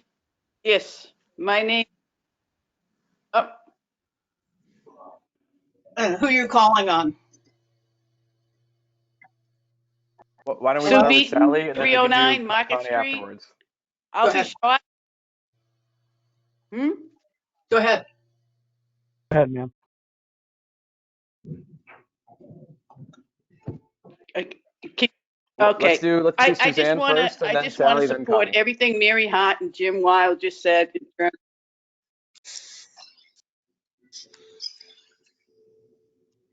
Okay. This is Suzanne Beaton, 309 Market Street. I just want to reiterate Mary Hart and Jim Wild's sentiments. I think the original proposal was a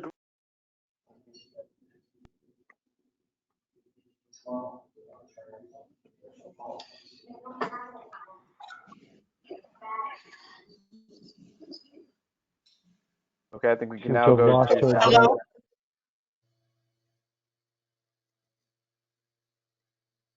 Hello? Can I? Go ahead, ma'am. Go ahead, I'm ma'am. Sally Coulter, Canal Place 1, Unit 611. I also want to agree with Mary Hart and Jim Wild and Craig Himmelberger, and I'm concerned about the density of the units. I think you're going to have people see the mezzanine units as 2-bedroom units.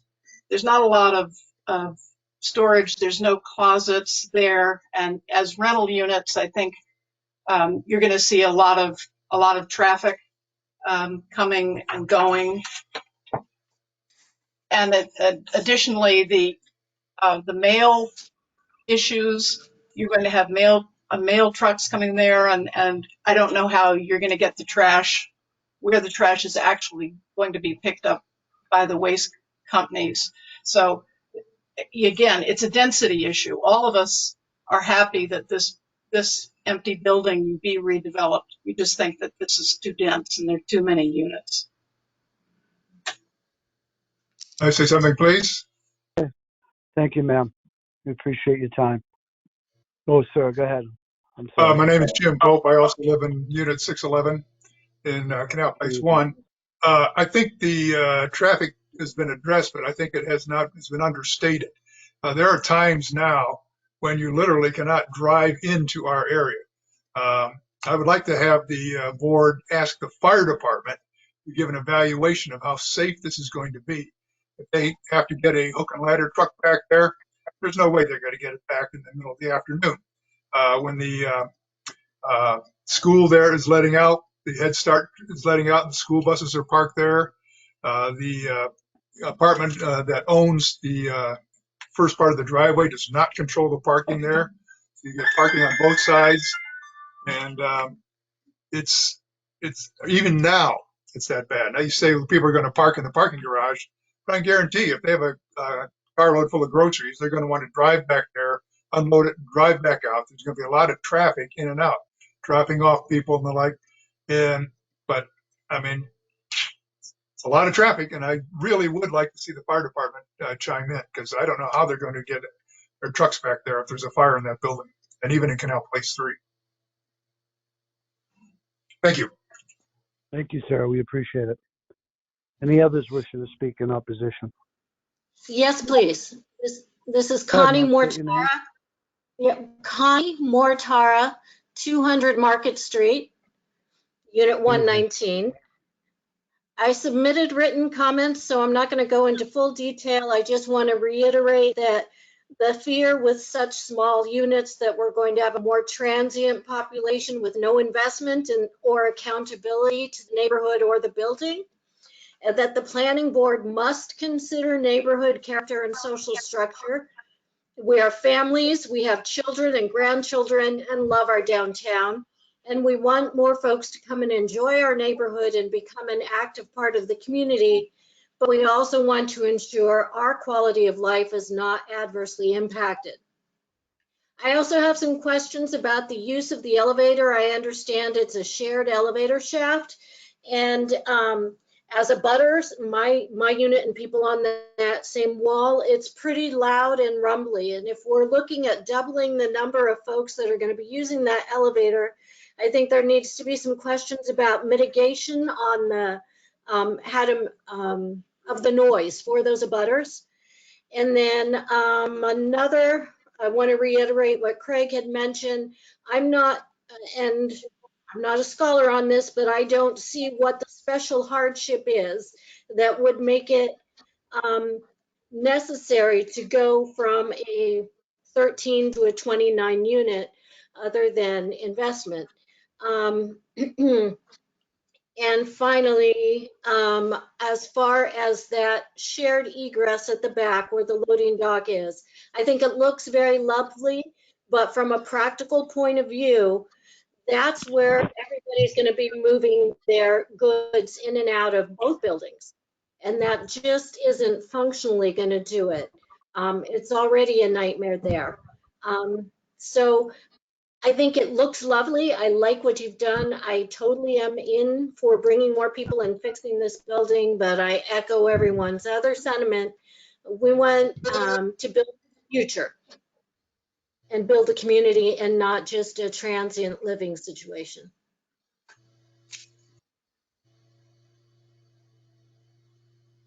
Okay, thank you, ma'am. We appreciate your time. Thank you. Any others wishing to speak in opposition? Yes, this is Sylvia Cowan. I'm in 200 Market Street, number 605. And I just want to join several people who have just spoken, Jim Wild and Craig. And my concerns are very similar in terms of the density of the building, the rental units of the building, and lack of consideration of the community. We do, in fact, have very beautiful old buildings and structures here, and we would like very much to preserve those. I'm very concerned about the traffic, the parking, and the issues of garbage and noise and elevator use. So thank you for listening. Thank you, ma'am. We appreciate you calling in tonight. Any others wishing to speak in opposition? Hi, this is Angela Haynes from Unit 403 in 200 Market Place, Canal 1. I just had a Good question evening. about the shared entryway for the back unit. Right now, we have the security on the outside of the building. Does this mean that we're going to have additional, like Canal 1 would incur additional costs now because we'll have to have the security on each level? I mean, the key fob on each level. It's just a curiosity thing. I don't know how the shared entry is being used. Okay, we have a litany of questions we will be asking the petitioner and Attorney Flood on closure of the public hearing, ma'am. We'll Okay, add that to you. Thank you. Thank you. Pleasure. Any others wishing to speak in opposition?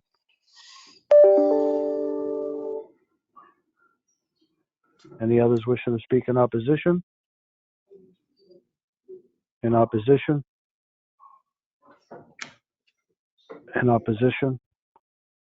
That portion of the public hearing is now closed. At this point, I'd like to open it up to the board. Van? Thank you, Mr. Chairman. Van Pack, through you, I do think this is a good repurpose of that site, of that mill building, to convert it into a livable unit.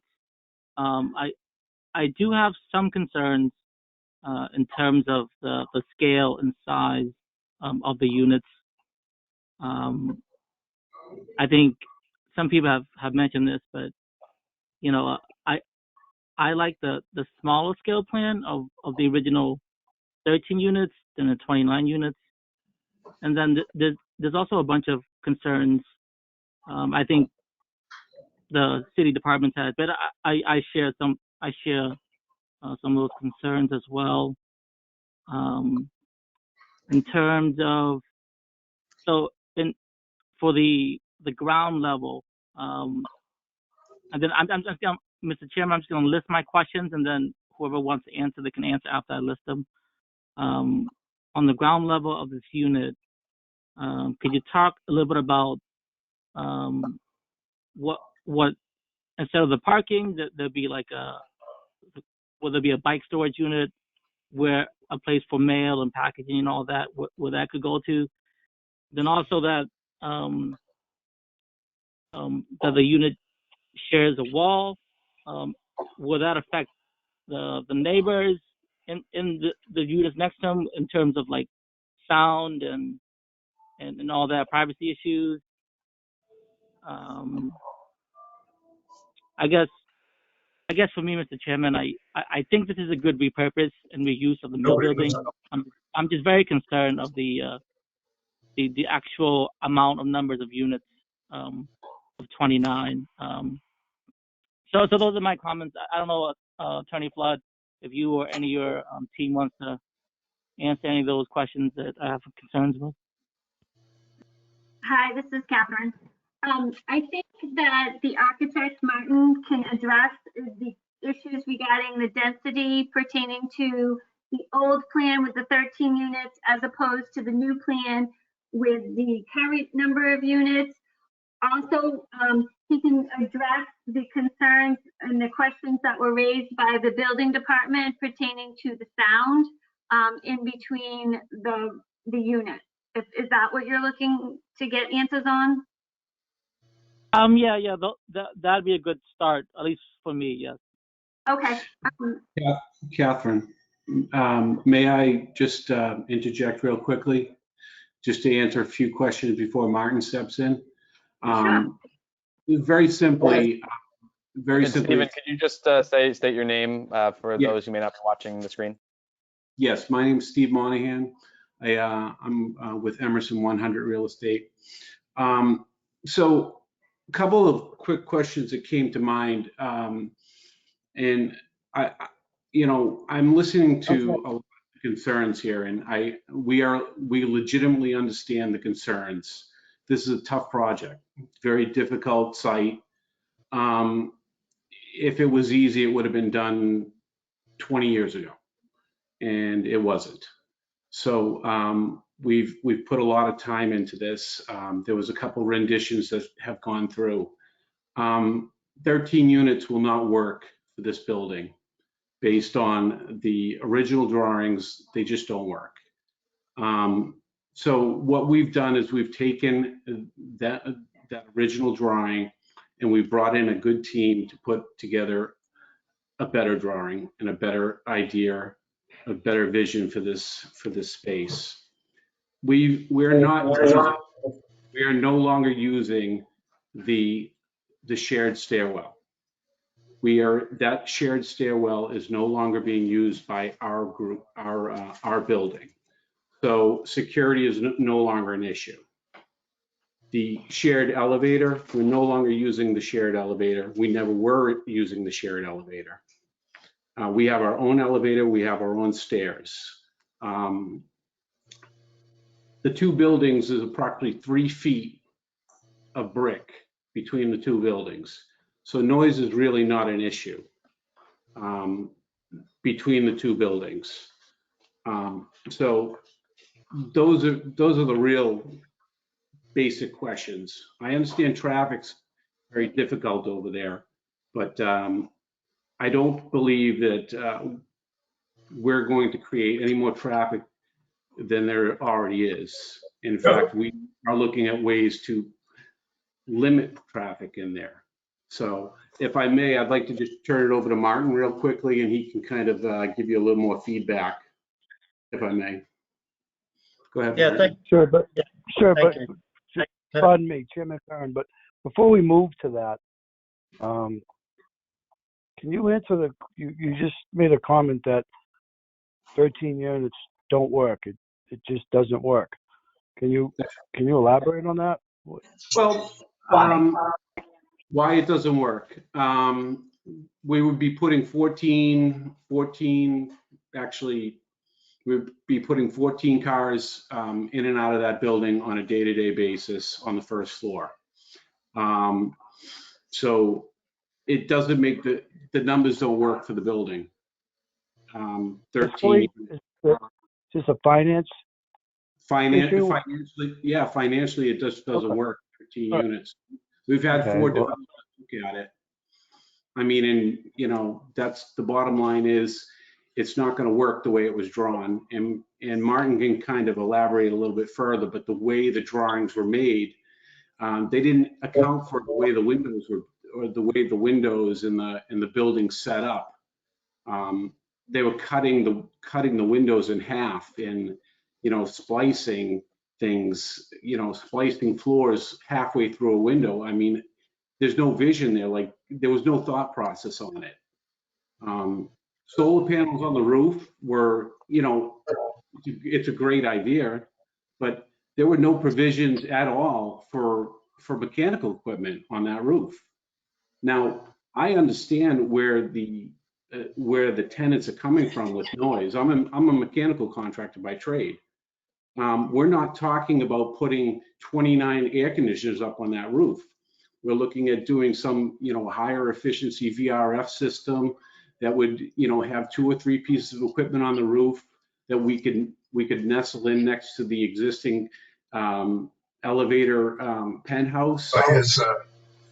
So, I mean, we're going on there. Okay, thank you. with that clarification, elaborating on that. And I think you pre-answered one of my questions, so I can take that off my list.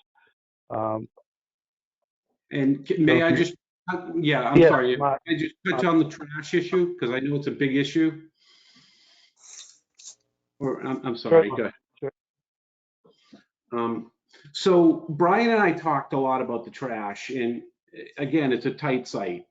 We don't want to put a dumpster out front. It's not that kind of neighborhood. We have a bigger vision for that area. So the trash has to be taken out. We're talking a service that would come in and take the trash out as needed.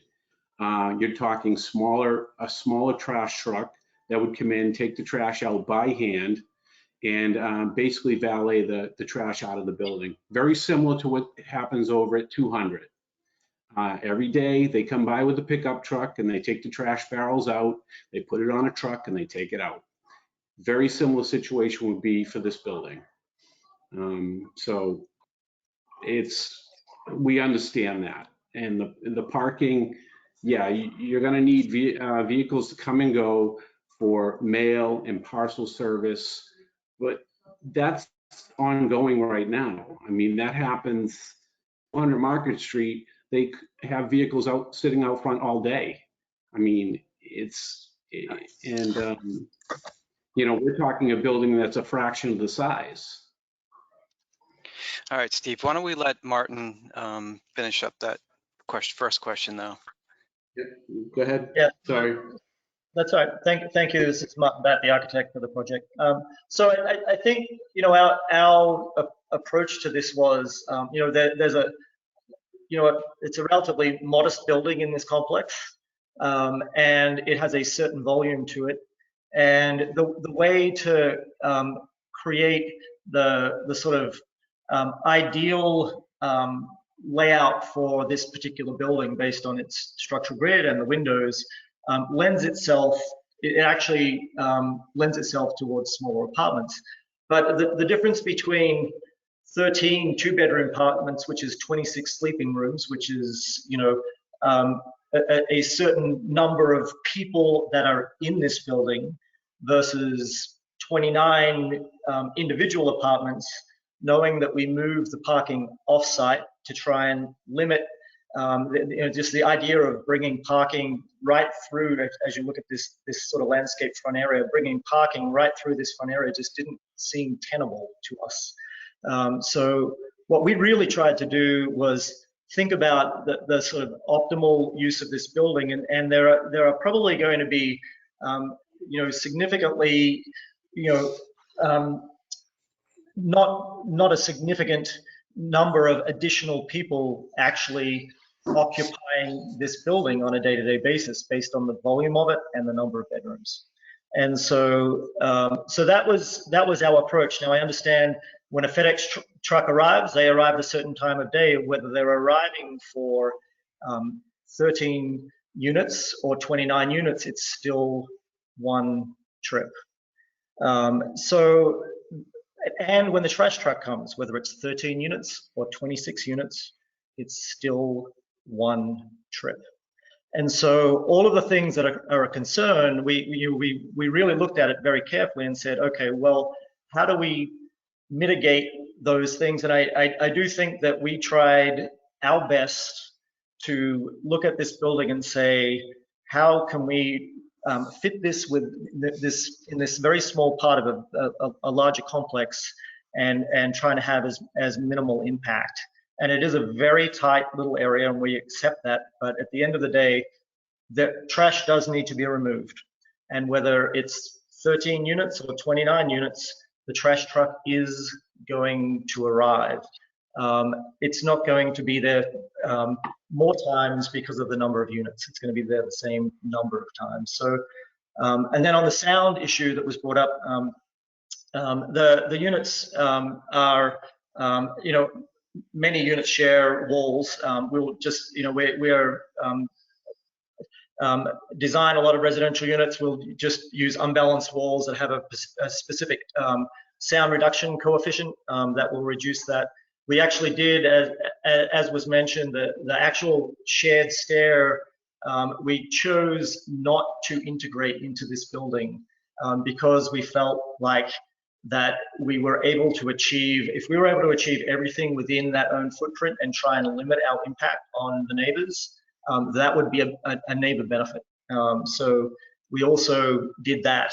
So the current stair that exists that you access in and out is not used by this building at all. We are not, as mentioned, we're not sharing an elevator, we have a separate elevator. And so all of the things that were mentioned as reasons for, as we thought about this project, that were reasons for really not allowing this development, we felt like the changes that we made would not materially impact that based on the number of units. FedEx truck arrives, trash truck arrives. And so from that perspective, we did feel like this was a really unique solution where we actually also took the structure and the architecture and celebrated it with these units that have double height living spaces that work with the existing windows and utilize the best that we can, because there's always going to be service to this building. And it doesn't mean there's going to be more service, but just utilize the building's abilities based on our very limited site to do the best that we could to satisfy that. I do understand that with 29 units, is there the possibility that there are more grocery drop-offs? Yes. So that maybe once a week there are, additional cars once a week, maybe 13 additional cars stopped outside once a week. Over the original, but again, just looking at it, just thinking about it from a really objective perspective, we felt like this was a really nice solution to this particular development. And I don't know, if you want to add anything onto that, but that was really our approach to this project. Okay, thank you. Mr. Vice Chair, does that satisfy your concerns? Thank you to the applicant who answered my questions. Those answered some of my concerns. Mr. Chairman, if I may, I just want a minute or two more just to respond to some stuff I heard. Sure. Through you, sir. I understand the need for you to scale up from 13 units because it's not feasible financially, whatever, to just have 13 units. In the same respect, I just think that the 29 units are too much. I heard the applicant say that it doesn't affect the numbers of trash pickups and delivery mail, and I would say that I disagree. In terms of any of that stuff, that's probably going to be doubled. Trash service or disposal service might have to be twice a week or more than once for the amount of trash for 29 units compared to a lesser amount of units. And same thing with deliveries. It'll be double the amount of delivery and foot traffic and everything. So I think my biggest concern, Mr. Chairman, is the number of units. I think all this stuff can be mitigated. All this stuff can be contained if we reduce the units. And I'm not here to tell people what to do in terms of how many units you want to put in or whatever. But I think my role is to help kind of curb any of these issues that all these units, the additional units, that's presented to us will have a hardship on the downtown and all the abutters. So I think I still have a lot of reservations. I still think this is a good reuse or repurpose of the site of this mill building. I just think 29 units is too much. If 13 is not enough, that's fine. But 29 units is too much to me. So I still have a lot of concerns and reservations to this project. But I do want to see something go forward with this building, and I do like the idea of this concept. So those are my comments, Mr. Chairman. Thank you, sir. Thank you, Mark? Chairman, Mark Bria speaking. I apologize. I may bounce around a bit. I have several notes that I've been making as I've been listening to my colleagues, as well as the petitioner and the residents of the neighborhood. I think it goes without saying that it is absolutely a good repurpose of this building. Even those who spoke in opposition agreed that they would like to see this building utilized to its best possible usage, and that would be to provide some living space. But density is absolutely the concern. It's a real concern. And how many, the way the proposal is presented, how many actual bedrooms are in the unit? Excuse me, are in the building. How many bedrooms in the building? 29. Well, when I read the comments from the Department of Planning and Development, and I may be misreading something, so please correct me. The proposal is to convert the former mill building into 17 one-bedroom apartments and 12 one-bedroom apartments with mezzanines. Comments go on to further say that the floor plans categorize these mezzanines as additional bedrooms, making that 12 two-bedroom units. Is that correct? Mark? Go ahead. This is Attorney Flood. The original plans that were submitted with the application, so when they originally were bouncing around what they wanted to do with the building, having a two-bedroom unit was proposed. Those plans were supposed to be modified before I submitted them. And unfortunately, due to an error, they weren't. It should have said mezzanine artist workspace. They are not meant to be two-bedroom units. And they were not intended to be. Oh, right. All right. So the way the comments read, there's 41 bedrooms. But you're saying that there are actually 29. Correct. Okay. All right. With respect to the bedrooms, this may be a question for the Department of Planning and Development as well as the petitioner. With respect to the natural light for the bedrooms, does the plan provide for natural light? Can we call these rooms bedrooms? Isn't there an issue with maybe little to no natural light? So go ahead, sorry. I think Martin can address that, the architect.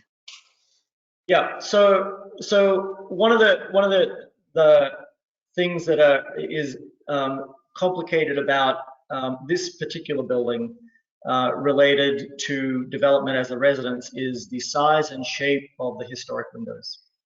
And so what is a relatively common thing to do, which is actually shown on our plans, is the idea that one large window basically provides the natural light to the entire building, and the idea of the bedroom as an enclosed space is not actually, and this is very, very typical, even in downtown Boston, even in new developments, where the bedroom doesn't have a designated exterior wall with a window, but it is open onto a space that does.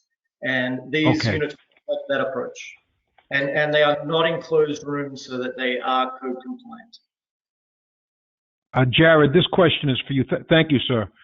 Jared, this question is for you. That's for what the gentleman just indicated. That is something that is consistently done in a lot of the mill renovations in the downtown area, correct? So, Member Breer, I'm not able to answer that question only because I think that's more appropriate for the building department, who would be, I think, have more knowledge of that. Well, I'm personally familiar with the mill renovation on Jackson Street, 27 Jackson, and that was allowed there. There were actually cutouts in the walls, and they called it loft space, and it did allow for some natural light the old code where you had to have a window in every bedroom doesn't necessarily apply, I believe, in these when they're renovating these large mill buildings. It does still apply, but if it's not an enclosed space and you have access to a window from your bedroom, even if it's walking through the living space, it's allowed. So we actually did have a code consultant review all of these drawings to make sure that we were code compliant. Okay. Yeah. As a courtesy to the residents who had concerns about the criteria by which the zoning board will make a decision, how does the petitioner define their special hardship in this case?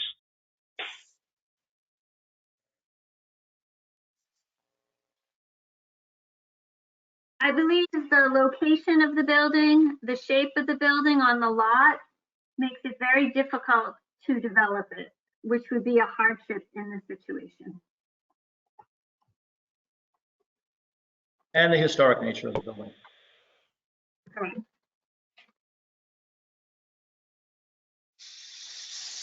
So you're stating that the hardship is the construct of the building itself? Go ahead, sorry. Go ahead, Martin.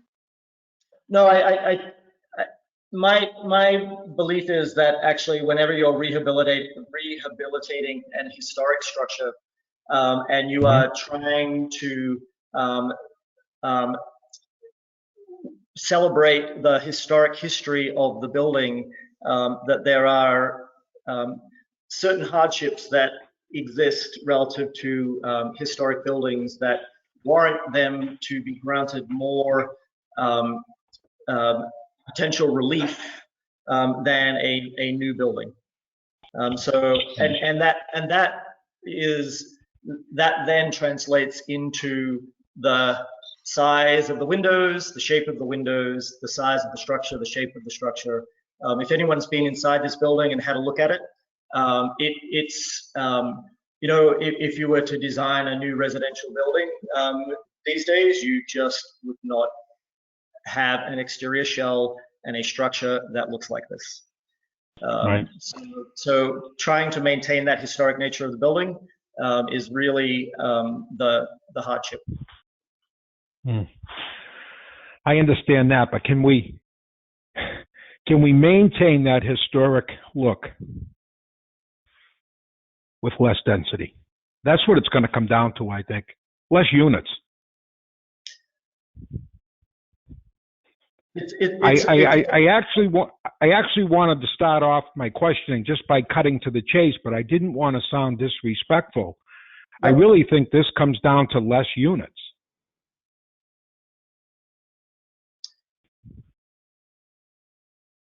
I think what's the consideration given to that? Do we want the developer to respond? Yes, please. That's the elephant in the room, right?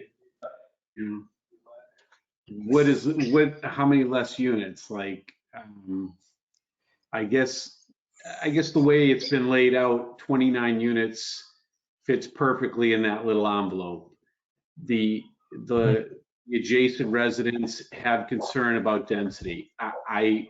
I do understand that. I understand where they're coming from. I will not disrespect their concern. I don't see if we can go less units. I don't know how to answer that in this venue right now. Do we take away the mezzanines? Would that be considered less density? Also too, let me just say this. You know, what you can't see because it's not as apparent, but so if you could just restate your name for the record, that'd be helpful for the audio. My apologies. We're trying to work through this. No, we're trying to work through this together. I gotcha. Yeah. Hi, this is Brian Monahan, part of Emerson 100. You know, if you look at each one of these units, what you can't see here are the columns, and the columns are what it's really one of the main governing factors for how these units are placed. and that's why they're and to make it all efficient in such a way to put them all in, it has to work with the column system, and that goes back to Martin's point about how each one of these units fits in such a way that it works with the building, it works with the windows, it works with the bathrooms. It allows, independent egress, separate from the other buildings. And that's a big driver. That was a driver. In the drawings that were done prior were these very large lofts that were cut up, and they were convoluted and it didn't flow well. And neglected all the basic services that you need in this building. Much of what you guys brought up, trash handling, how do you manage that? Do you have separate elevators? How do you get in and out of the building? So this was a big driver. We took a look at this again. We had been going back and forth with other developers trying to get this to go. And every single one of the developers looked at those 13 units and like, can't build it. Can't build it, it's too expensive. There's no way to do it. So we tried to find a sweet spot that enabled the project to get built while also repurposing the building and keeping the historical look. We took you spent a lot of time trying to make these spaces flow nicely and work with the structure of the building, the grid system. And yeah, so I hope that shines some light on our thought process. But if I may, Mark, could I take a moment to cover some of the concerns that were mentioned earlier about the solar panels and things like that?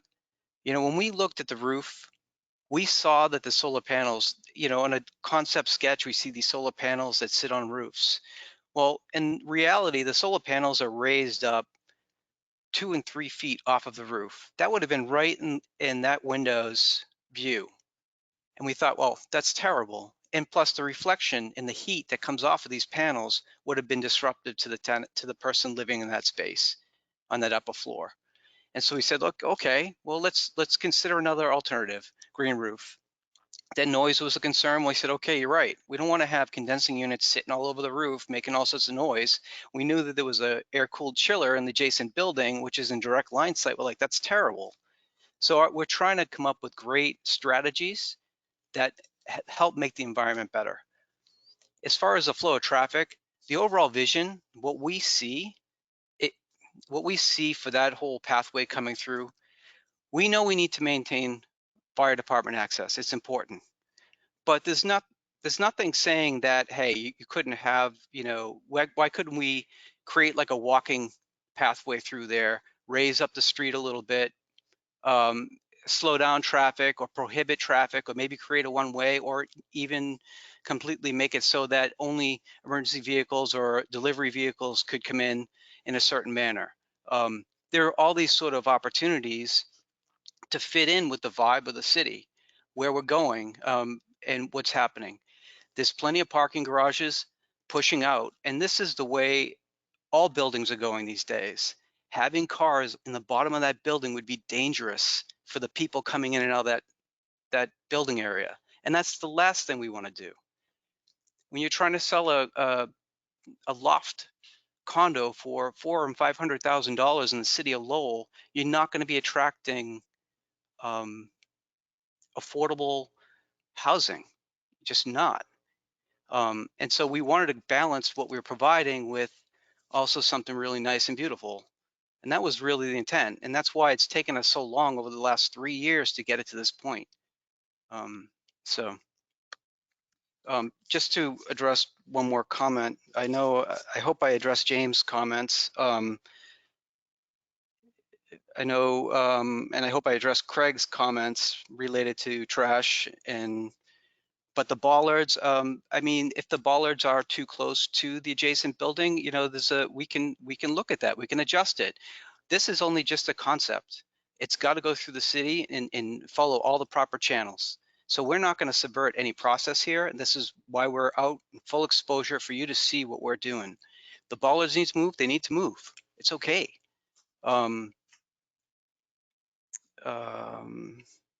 And as far as just to address Connie's issues related to the elevator, and I know I'm just reiterating what Martin and Stephen both said, is that we have no intentions. We deliberately put a separate elevator in. We could have taken the easy path and used the freight elevator. We had rights to that elevator with the adjacent building.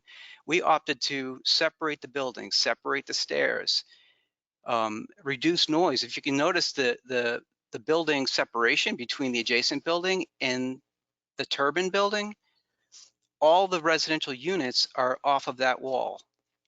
You know, we're trying to we looked at all these opportunities to make it better. Let me see. I was trying to, I know Sally had comments. I wanted to address those as far as the closet space. Yeah, no, Sally, I get it. You know, the closet space might not be optimum to what you might suggest, and that's a fair assessment. But we're looking at this as a, it's maybe a couple that lives in there, or a retired couple, or a younger, college aged or young professionals. And the space, the closets that I and Martin had laid out were sufficient based on what their numbers show for these type of buildings all around Boston and around Massachusetts. Let me see. My apologies. I'm trying to read my notes. You guys had so many comments, and I wanted to make sure that we had this sort of dialogue. Well, certainly understandable, and I appreciate the fact that you have written down the questions and concerns of our citizens, and you're addressing them for the board and Mr. Briere, who still has the floor. Yeah, I'm sorry about that, Mr. Briere. Yeah, so I should stop then. My apologies. No, I wasn't being critical. I was being it was just making sure that he understood it's still his time. No, Brian, No. you have outlined, you've answered 3 of my 7 questions, so I think your tact going was appropriate. If I could just say one more thing to everyone who lives in the adjacent buildings. I live in the textile museum where the Lowell Sun is. I live in a loft. I know what it's like to live in loft living. I know we take our trash out and we bring it to a dumpster in the back. There is no way to deal with this trash other than have a trash service. And we anticipate, just looking at supply chain, that we'd probably have trash removal at least every couple days, if not every day. But it would be small and it would be handled and it wouldn't be dirty, and it would keep the environment clean. You know, we go by there, we see how the building is. It's time for a change. We've got a good solution that works. You know, if we can't have your support, it's going to take a long time for this building to be realized. I mean, it could be, you know, we want to push ahead. We really do. We want to make something happen here. Yeah. So. Are the residents done making comments, or can we make any comments? The public hearing is closed, ma'am. So we're at the stage that has been closed. So, Mr. Briere, still your forum. Well, I appreciate the responses.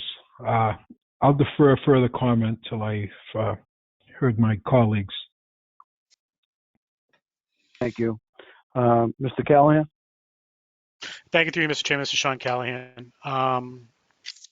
First of all, I want to commend the architects. I mean, this is very, very nice design drawings you put forward. And I believe everybody here obviously agrees this is going to be, the building needs to be repurposed, and everybody's doing the best to try to get it repurposed. And I don't think there's been any disagreement on that as well. The thing is, I'm struggling with it myself as far as the number of units. But you know, to Mr. Moynihan's point, I mean, I looked at the prior layout, and although it looked great to have the to have the parking in the bottom, which would have been a great repurpose for that. You know, keep the parking away from the garage, keep them off the street. it probably is, he's probably right. It probably wouldn't fit at this time, and it probably might be a little bit dangerous to do so.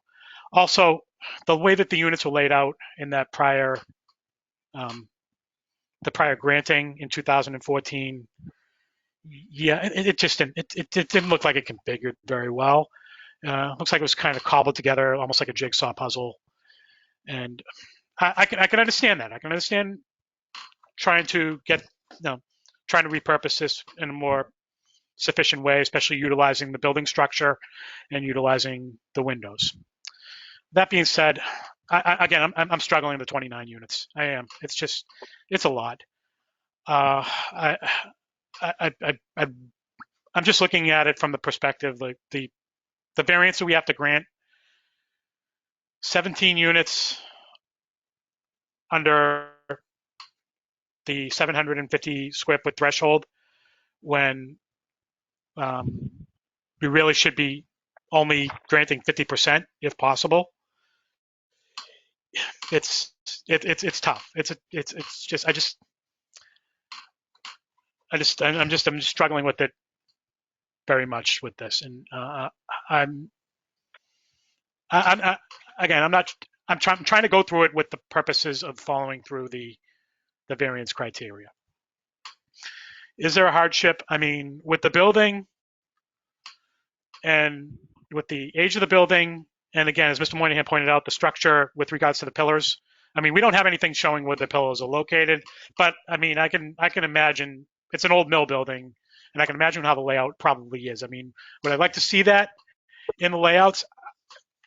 Yeah, if that's possible, that'd be great.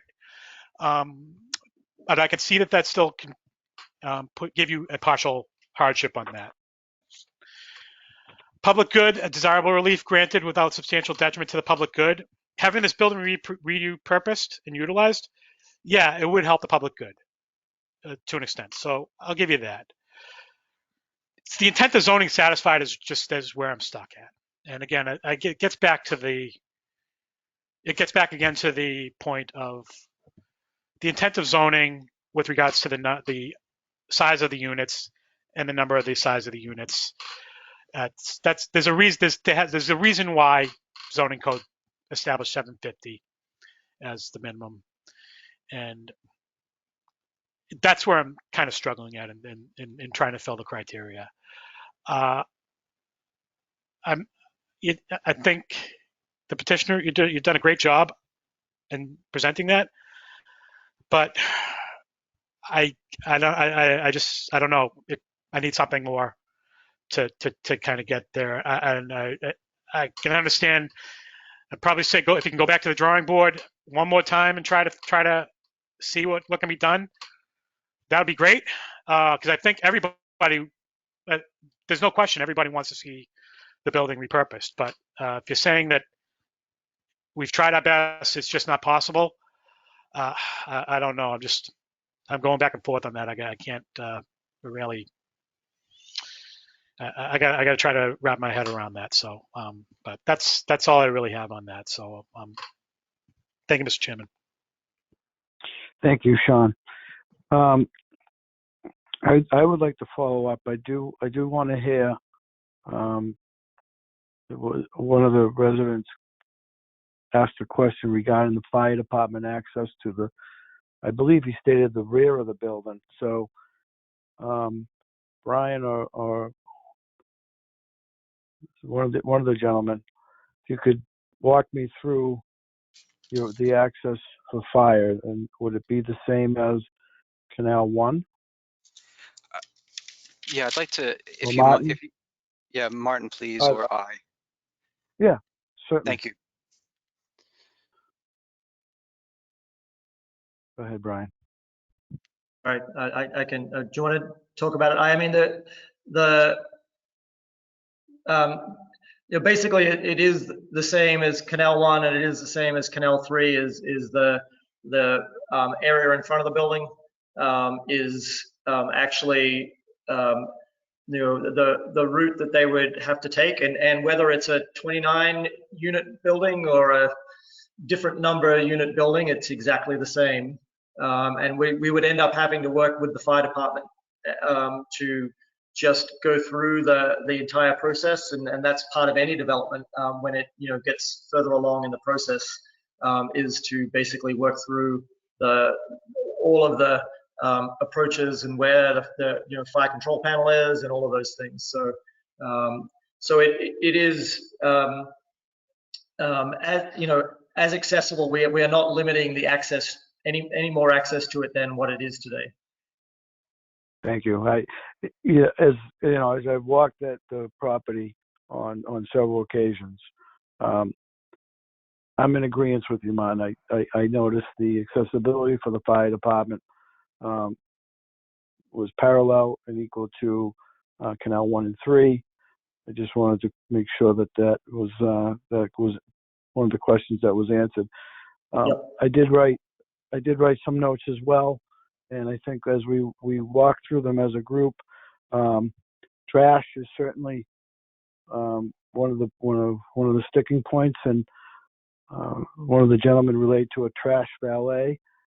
Certainly, that's a private interior service that is unique, and as was just basically stated by Brian, it may be 1 time per week, 2 times per week, may become daily. The explanations and his concerns about building trash and the surrounding of the building and the environment was receptive to me anyways. As far as it relates for deliveries downtown Lowell, in my opinion, are deliveries downtown Lowell. It's a contact sport. There are designated areas that we have throughout the city. This property is no different. FedEx, UPS, Amazon Prime, whether they are in front of this particular building or they're on an adjacent street or they're double parked, to me that is, that's an ongoing issue from now until cars are no longer part of our society. As it relates to the moving of residents moving into the building and residents moving out, I think that applies the same to Canal 1 and 3 as it would in any residential area in the city. People are going to move, moving trucks, friends with pickup trucks are going to park as close as they can to the building, and again, that's an issue that goes with any living space. I was pleasantly surprised, but even more pleased, the effort by the petitioner on the elevator, as far as a shared elevator and the stairwell. Those are two points that I heard echoed from the residents regarding noise and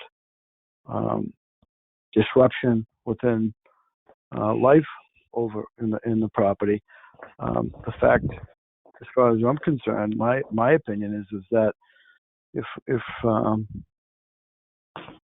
Emerson 100 is incurring a cost of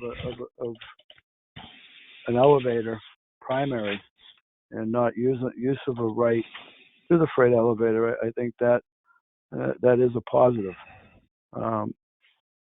which I don't know if this would be Brian or Martin, would just if we could get just a little more understanding or clarification, as one of the residents referred to a shared entryway as an egress and security.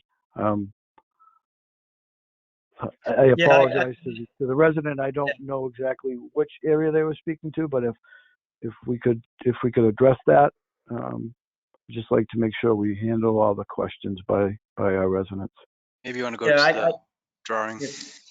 Yeah. Go ahead, Martin. Yeah, so there's an existing stair that actually Canal 1 has access to, which is on plan. As you can see, I has just got a cursor right on it. That stair is actually in the footprint of our complex, and we have clearly have rights to it. And so we chose to not exercise those rights. We chose to basically, keep that completely separate from our building, knowing that we had the ability to create two code-compliant means of egress within our own footprint, so that we maintained a separation between Canal 1. So we really did try and, the big firewall between the buildings and the stair, we really did try and respect that to say we are trying to limit our impact on our neighbors. It's specifically from those two things. There, inevitably when there's a development, there is going to be impact on the neighbors. And No, I rightfully agreed. what So is there isn't interesting? really going to be a negative impact on that egress. No.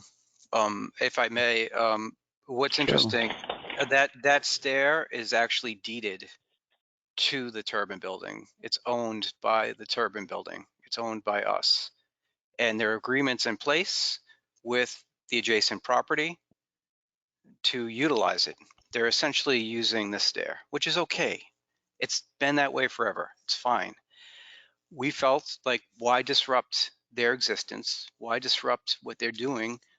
And as Martin echoed, just having our own stair systems and elevators. That way, when this project does move ahead, it won't cause any kind of chaos with the current residents. I appreciate that included information on the right of ownership to that area. I look, quite frankly, at this project. I have reservations on the 29 units, but I also look at this project as I would have looked at Canal 1 and I would have looked at Canal 3. We're a city that's dense in the downtown. We're a city with a master plan and with development forthright into the future on becoming an innovative walkabout downtown. We go about the city as some residents do and businessmen do, that we want to be the next Cambridge, Boston, what Waltham is turning into. And with these changes and these growths are these growing pains. They have been since the first home was built in the city of Lowell and as neighborhoods evolve. The downtown is always going to be dense. Certainly the future owners, inhabitants of these units, as previously mentioned, are not going to be dormitory types. I don't disagree, but I don't necessarily agree that it's going to be a transient population. If we look at any of our developments that are going on downtown, everything is being scaled to city young professionals, empty nesters moving from their larger homes in various parts of the city into the downtown. I know several people who have empty nested, sold their homes in Lowell, Dracut, Chelmsford, Medford, and have moved to the downtown for this type of living. So I think there is a unique market for it. I do hear the concerns, and the elephant in the room, the flat out frankness of it is the 29 units has concern for my colleagues. I certainly understand the financial risk and reward of any developer coming into our city. The repurpose of this building is phenomenal. I don't think we could ask for anything other than a residential piece in this site, this property.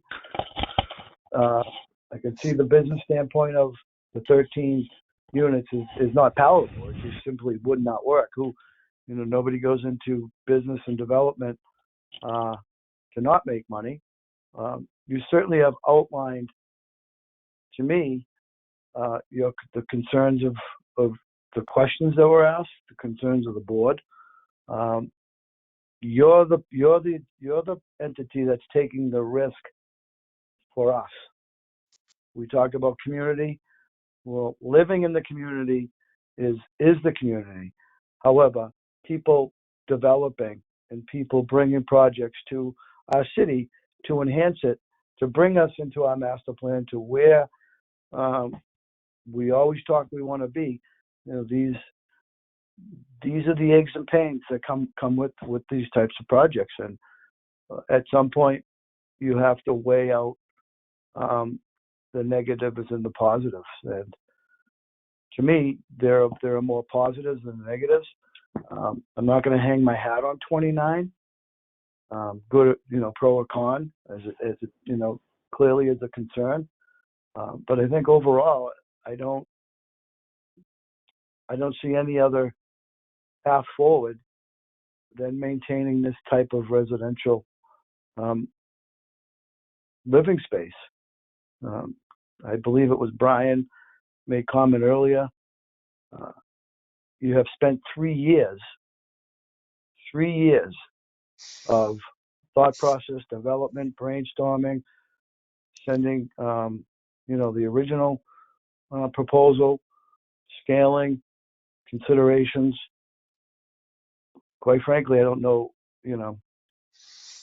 all my questions and concerns have been answered, and I think, the role of the board is important. However, the role of the community and the role of developers are just as important, and we all work to a common goal here. Really, all I have at this point. I know, Mr. Briere, you reserved you reserved time for any additional comments. Do you have any at this point?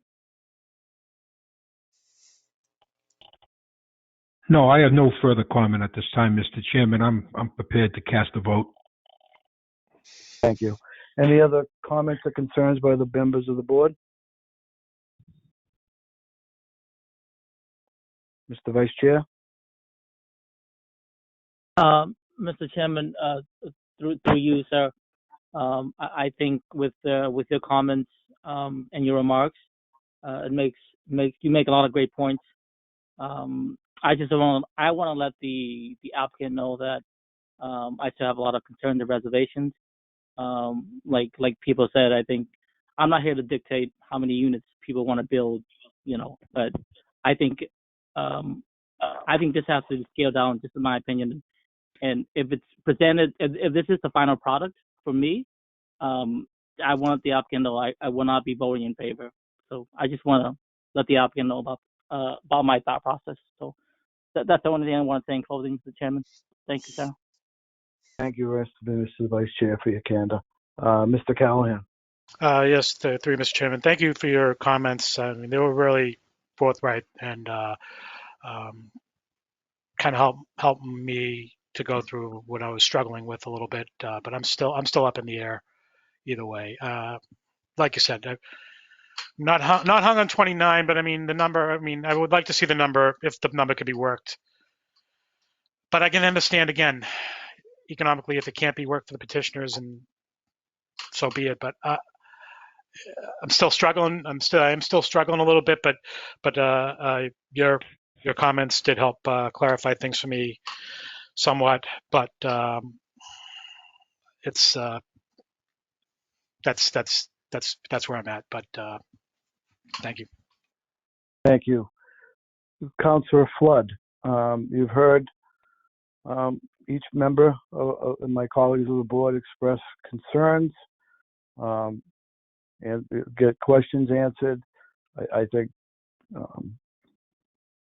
your client has laid this out as openly and candidly and concerned, concerned about the community.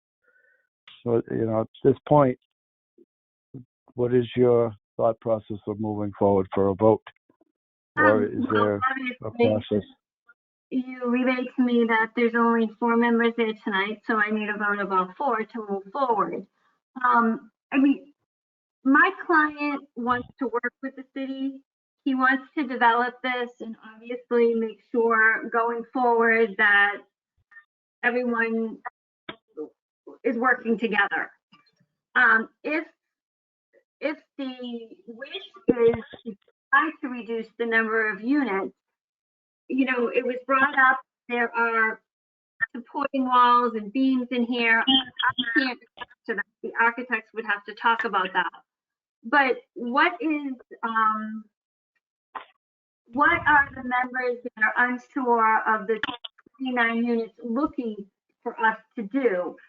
Combine a few of these and reduce it, maybe, Mr. Callahan said about 50% being under the 750, and that might be sufficient. So right now we're ranging anywhere from 581 to 733. So if we maybe try to reduce it and combine a few of these and reduce it maybe down to 27, we would be under the 50%. I mean, I don't know. I'm looking for a little bit more feedback. Mr. Chairman, Jared, can you elaborate on, because I looked in the comments that you provided, and the zoning provides that units of 750, the minimum floor areas of the units have to be 750 square feet. But there's 50%, there's something about 50%. Could you just elaborate for the record and for the public what that entails, so we're all on the same page? Absolutely. This is Jared Alves with DPD.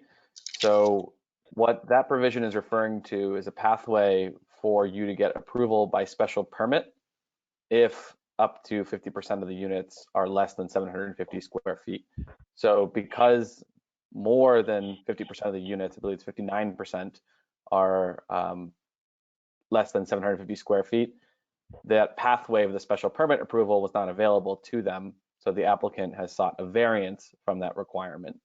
So just to clarify, we have to deal with the variance with regards to those units today. If the units were reduced and there were less than 50%, or 50% or less that were 750 square feet, they wouldn't need the variance from us. That would just be a special permit that would have to be granted by the planning board, correct?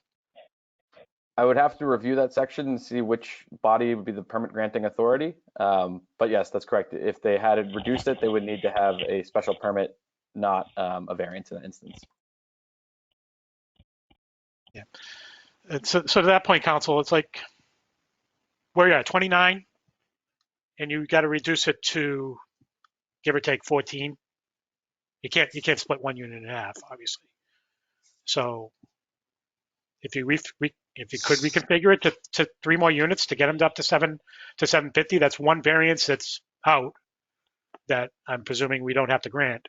Now the special permit, again, Jared would have to look at and see who's the permit authority granting unit for that. But that would be one particular variance that possibly could be avoided. Is that correct? Am I stating that correct, Jared? I believe, I'm sorry. Yes, that is correct. Okay. I believe that the special permit, if the units are under 50%, can be granted by the planning board. I think we talked about this previously, Jared. If you look at 9.2.5 conversion of existing buildings under the zoning code.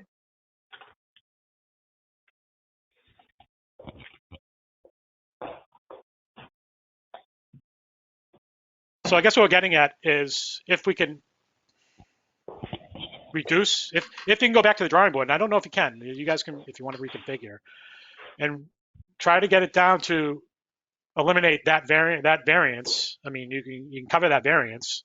You don't need a variance, actually. You can cover that in the zoning code. The only thing that would have to come before this board, based on what Council Flood was saying, is the parking, which, I mean, I'm not gonna comment on that. I mean, but that'll be, as far as I can tell, that would be the only thing that this board would have to grant. I mean, that's my understanding. Could we move forward with the parking variance tonight? Because if we modify this to remove the requirement for the variance, then we wouldn't have to come back. We Sarah, have, can you respond to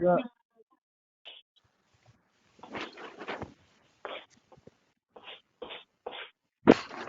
Sarah, if you could provide us guidance on Councilor's Flood request.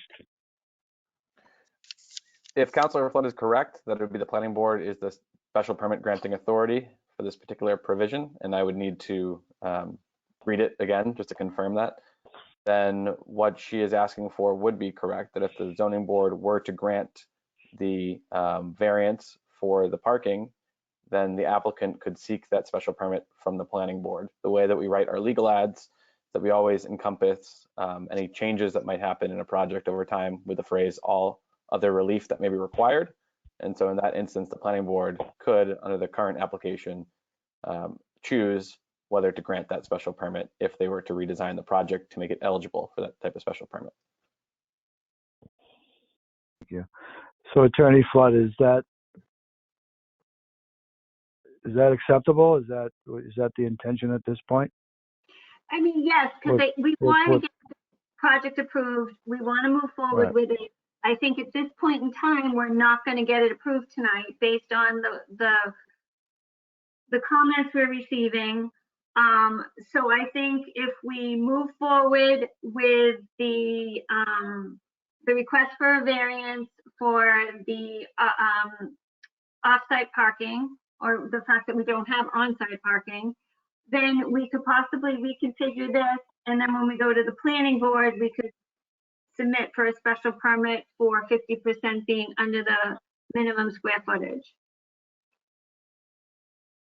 I agree. I think moving forward is always beneficial for all parties. Everyone is vested in one way or another to the project and to the city. Is there any comments or concerns, Mr. Peck? Mr. Chairman, through you to Mr. Alvarez. So, Mr. Alvarez, if I'm understanding this correctly, the only thing we're voting on is the variance for parking or inadequate parking tonight. Is that correct? There's no active motion, but if that's the board's decision, then you could vote on just one of the items, and you could just vote on the variance for parking if that's your decision. That's all I had, Mr. Chairman. Thank you, sir. Okay, thank you. Mr. Callahan? I mean, I think I'll be comfortable with the parking. I understand it's the way the thing was set up before. It, with the parking, inside parking, I mean, it seemed like a great idea, but I think most people, I think we're not in agreement, but most people understand that to have more traffic there with parking underneath is going to be an issue. So I would probably be comfortable going forward with the parking variance only.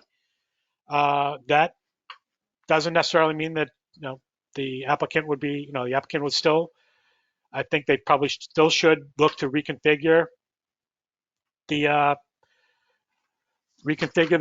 possibility of reducing the units down so they can get within that 50% threshold, and then that'll go before the planning board for the planning board to consider. I think that makes more sense, and it might result in a reduction of units. And I would be comfortable going forward just on the parking variance today alone. And if things can't work out, then they have to come back before us again with regards to the 17 units and ask us for a variance on that. And we'll have another talk. We'll have another discussion about that. So if we're just doing the parking, I'm comfortable going forward with that. Thank you, Mr. Callahan. Mr. Briere? I agree with my colleagues. I'm prepared to vote. Thank you. So, Counselor, to your credit and to your point, Attorney Flood, we can make a motion moving forward for the variance for parking only this evening. That'll afford your clients the opportunity to look to either reconfigure or reconvene, and that decision and information will then dictate to which board the next step goes to. Do you agree with me on that? I just have a question. So if we Certainly. vote on the parking, do we continue the variance matter in case we do have to come back before the board for the variance, rather than have to reapply all over again? And then if we don't, we just cancel. Yeah, no, I agree. I would think it would be as a practical matter to vote on the variance for parking and continue the remainder of the variance to allow you to remain active on the docket. Do you agree with Jared? Can I get a clarification? Yeah, if all parties agree, then that continuance would allow them to remain active. You just have to set a date for the continuance during this meeting, and I can tell you what the upcoming meetings would be, if that's the destination you want to move forward with. Great, thank you. Does that satisfy your concerns in keeping this petition moving forward, Attorney Flood? Yes, please. Mr. Peck, do you agree? Yes, I'm comfortable with that process. Mr. Callahan? Yeah, I agree with that. I'm comfortable with that. Just for the purposes of the public, just to be aware, this matter will still stay on the zoning board's docket for the next hearing before, and provided what occurs at the planning board, well, we may have to be dealing with this at the next hearing. So, but yeah, I'm in agreement with that. Thank you. Mr. Briere? Yes, I agree to vote on parking and schedule a continuance. Thank you. So, Jared, could you confirm our next meeting would be the 28th, which is a Thursday, correct? That's correct. The next meeting is Thursday, May 28th. Although the applicant is currently scheduled to go before the planning board on May 18th. And I don't know whether they will have enough time to revise the plans between now and next Monday, and whether they would are ultimately going to seek a continuance for that. So they may ultimately want to do a different meeting than the May 28th zoning board meeting. Other options include June 8th, June 22nd, and then ultimately into July 13th and beyond. Okay. Attorney Flood, could you confirm which date best suits you and your client's needs? Steve? Yeah, Catherine, if I may, Steve Monahan for Emerson. Jared, you said you need at least 10 days before you prefer to see 10 days on the revised drawings? That's correct. That's what the board typically prefers. Okay, so we would need to speak with I and Martin and see what they can do with this. So I don't think the 28th is going to work for us. Brian, if you want to chime in on that, thinking first week of June. Gentlemen, keep in mind you could always... Practically speaking, maybe I can elaborate. Practically speaking, if you guys are going to have to reconfigure, you're probably going to have to continue your planning board meeting, I'm presuming, because you can't get, if that's next week, you're not going to be able to get, unless you're going to get the drawings in tomorrow, reconfiguring it. So I would probably suggest you might, at least for our purposes, we may have to go out into July. I'm just trying to think ahead for you guys purposes, because you're going to have to go before the planning board first. When is the next planning board? You're going to have to reconfigure. You're going to have to reconfigure if you can reconfigure. Then go before the planning board, and then come before us. That's my understanding. Am I missing, Jared? Am I correct? No, your understanding is correct based upon what I'm hearing, in that they want to keep the other variants active in the case that they are unable to reconfigure the rooms and get that special permit approved by the planning board. But the intent would be we would be looking to go to the planning board in early June at this point. That's kind of what we're driving at. Yep. So No, that makes sense. which would mean you'd need the drawings sometime around the third week of May. Well, 10 days prior to that date, which, Martin, if I may, is that something that we can talk about? I think the idea that we're going to come up with a new plan in a day for a meeting in a week is not possible. But I think that the planning board after that, I think I'm assuming, what's the next planning board meeting after the next one? The next planning board meeting would be June 1st.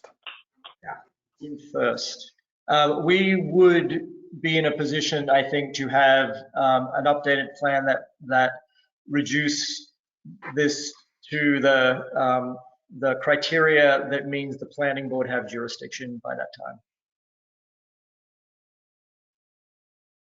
So that I think would bring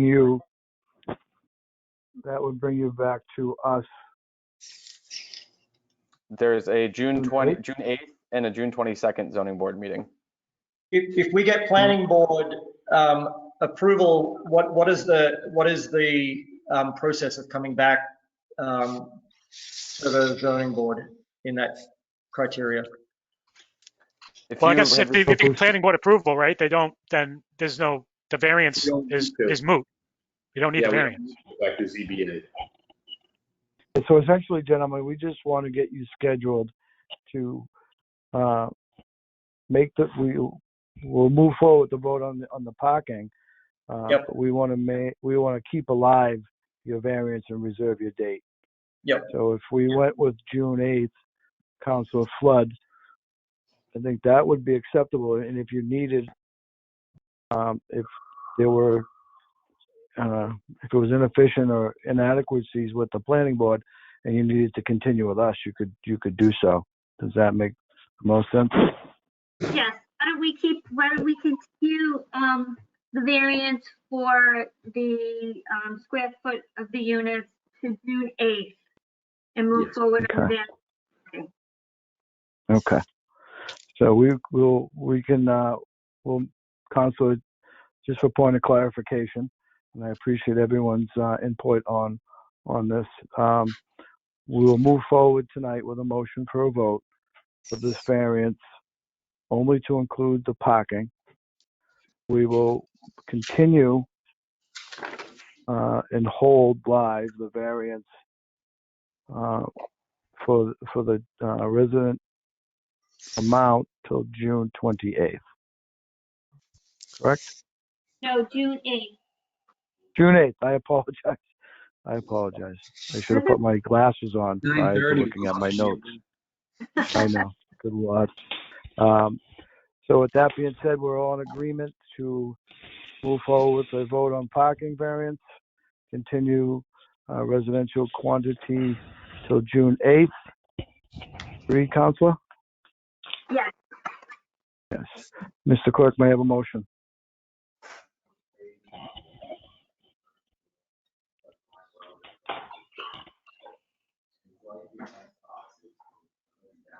At this point, Mr. Callahan, if you could provide a motion to move forward. So I was suggesting, Mr. Clerk. Yep. Thank you, Mr. Chairman. I was going to suggest, Jared, maybe this is probably the easiest way to do it. We'll separate the variances, do one vote for the variance for the parking, and then one vote to continue the variance for the units. Is that okay? That is okay. Okay. So with that, Mr. Chairman, I'd like to make a motion on ZB 2020-21 for 246.1 Market Street for variance approval under section 6.1.4 for off-street parking. May I have a second? Van Pack seconds the motion, Mr. Chairman. May I have a roll call? Chairman Perrin? Approve. Member Peck? Approve. Member Callahan? Approved. Member Briere? Approval. Okay. That variance With for that, parking has been approved. Can I get a motion, Mr. Clerk, for thank you, continuance? through you, Mr. Chairman. Thank you, through you, Mr. Chairman. I can make a motion on ZB 2020-21 for 246.1 Market Street for variant to continue the public hearing for variance approval under section 9.2.53 for units under 700 square feet to June 8th. May I have a Mark second? Breer seconds the motion. May I have a roll call? Chairman Perrin, Approve continuance. Member Peck, Approve continuance. Member Callahan, Approve continuance to June 8th. Member Briere. Approve continuance. Councilor Flood and gentlemen, you've been approved for your parking variance. You've been approved for your continuance. Best of luck moving forward with reductions and possible planning board. If not, we'll see you back in front of us. And we really appreciate everybody's time and input. And I want to thank the residents for coming in tonight and speaking on behalf. Thank you. Thank you, everyone. Stay healthy and well. Thank you. You the same. Thank you all very much. You too. Thank you all very much. Good morning. Have a nice night. Thank you. Take care. That being said, we can move forward to ZB 2020-24 for a variance. And Chairman Perrin, I wanted to let you know that Hector Rodriguez, who's representing 15 Whipple Street, they're having technical issues initially, but he is on the line now. And if you want, you could always go back to them or continue. Well, let's move to him now. Jared, if that's more appropriate since he was first on the agenda, correct? Yeah. So let's move to ZB 2020-1 for variance and special permit. Hector Rodriguez at 15 Whipple Street, section 5.1, section 6.1, section 12.1, subsection B. Hector Rodriguez has applied to the Lowell Zoning Board of Appeals for variance and special approval, permit approval to convert a vacant first floor commercial space into a housing unit, thereby converting the property from a one-family home to a two-family home. The property is located in traditional mixed-use TMU zoning district. 15 Whipple Street requires variance approval under section 5.1 to encroach on the minimum lot size area per dwelling, minimum frontage, side setback, and rear setback. 15 Whipple Street also requires variance approval under section 6.1 for relief from off-street parking requirements. Special permit approval under section 12.1 subsection B for the proposed use of a two-family in the TMU zoning district and for any other relief required under Lowell zoning ordinance. Good evening, Mr. Rodriguez. Good evening. Good evening. Thank you for Can you hear me? Yes, okay. Can you provide us an update on your? Yes, we can. You could provide us an update on your petition, please. Sure. Is there a way that I could show my screen here, or it says? Absolutely. I'll make you presenter now. One okay. second. Thank you. So before showing the updated drawing as a backup, as a reminder, let's see your entire screen. Share. As a reminder, 15 Whipple, it's a one-family property right now on floors 2 and 3. There's a 4-bedroom unit that is being occupied by a low-income sort of person. The first floor is accessed directly to the street. That is the floor that we're talking about, is over 800 square feet. It is, it's a separate floor altogether with no connection to the unit above. It's got windows on 3 of the 4 sides, so it is not a basement. Towards the back of it, it is a bit underground. This is a unit that at some point in the past used to be used as a furniture repair store. There is evidence in the ground of a half bath that was in place at one point. So our proposal was to make that unit, which right now there's nothing there, into either a 1-bedroom or a studio. So if you, last time I presented here to the board, I was asked to provide updated drawings which I am showing here on the screen. I am hoping that you have a copy of it as well. There were two main items. One was the prior drawing that we presented didn't have this solid black line that you're seeing. This is what actually demarcates the property line. The surveyor had actually added a parking spot, which I am highlighting here, which was adjacent to the building. The board asked me to actually, in addition to getting that updated property line, to actually have the surveyor draw the parking spot parallel to this passageway, which, if you recall, is a passageway that leads to a house that is to the rear of this property. So this is the update that I have for you today. The other ask was to continue to see if there is, in similarity to the individual that presented earlier today on the, I think it was 464 Central Street, the ask to look for additional parking in the area through the neighborhood. It's very difficult, right? We are on a waiting list with the church. I am, waiting hopefully at some point soon to get the church to call me and say they have an open spot. There is another house or property about 300-400 feet further down on Whipple Street with a number of garages, but they have them full at this point. Outside of that, any other parking in the area is the parking that is required for that facility or for that building. So what I am, bottom line here, what we are asking for is to get granted for approval to make this a residential unit, and with the addition of the one parking unit, which we commit to build as part of the project. So I am here at this point willing to answer any other questions. Thank you, Mr. Rodriguez. We appreciate that. We're glad to be able to get you into tonight's meeting. Thank you. That being said, I'd like to open it up to the public. Anyone wishing to speak in favor? In favor? In favor. That portion of the public hearing is now closed. Anyone wishing to speak in opposition? In opposition? In opposition. That portion of the public hearing is now closed. I'd like to open it up to the board. Sean? Thank you, through you, Mr. Chairman.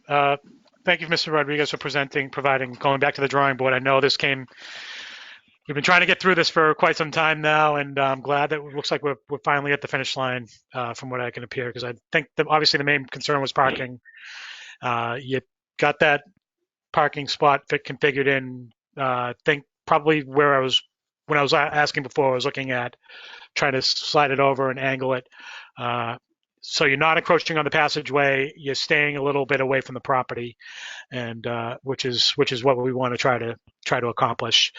And I understand. I appreciate that you reached out to try to see if you can get other parking options, such as leasing. Sounds to me that that's a work in progress. That you're looking to get that. You said you're on the waiting list for with the church, which is good. So we're making every effort. And again, we're trying the back central area. We're very tight in parking, as we all know, and as we all discussed over the past the prior two meetings that we had this before. So I think I'm comfortable now with the new configurations to vote on this and approve it. And I wish you the best of luck. So thank you. Thank you, Sean. Mark? Mark Bria speaking. Jared, is the proposed parking space compliant?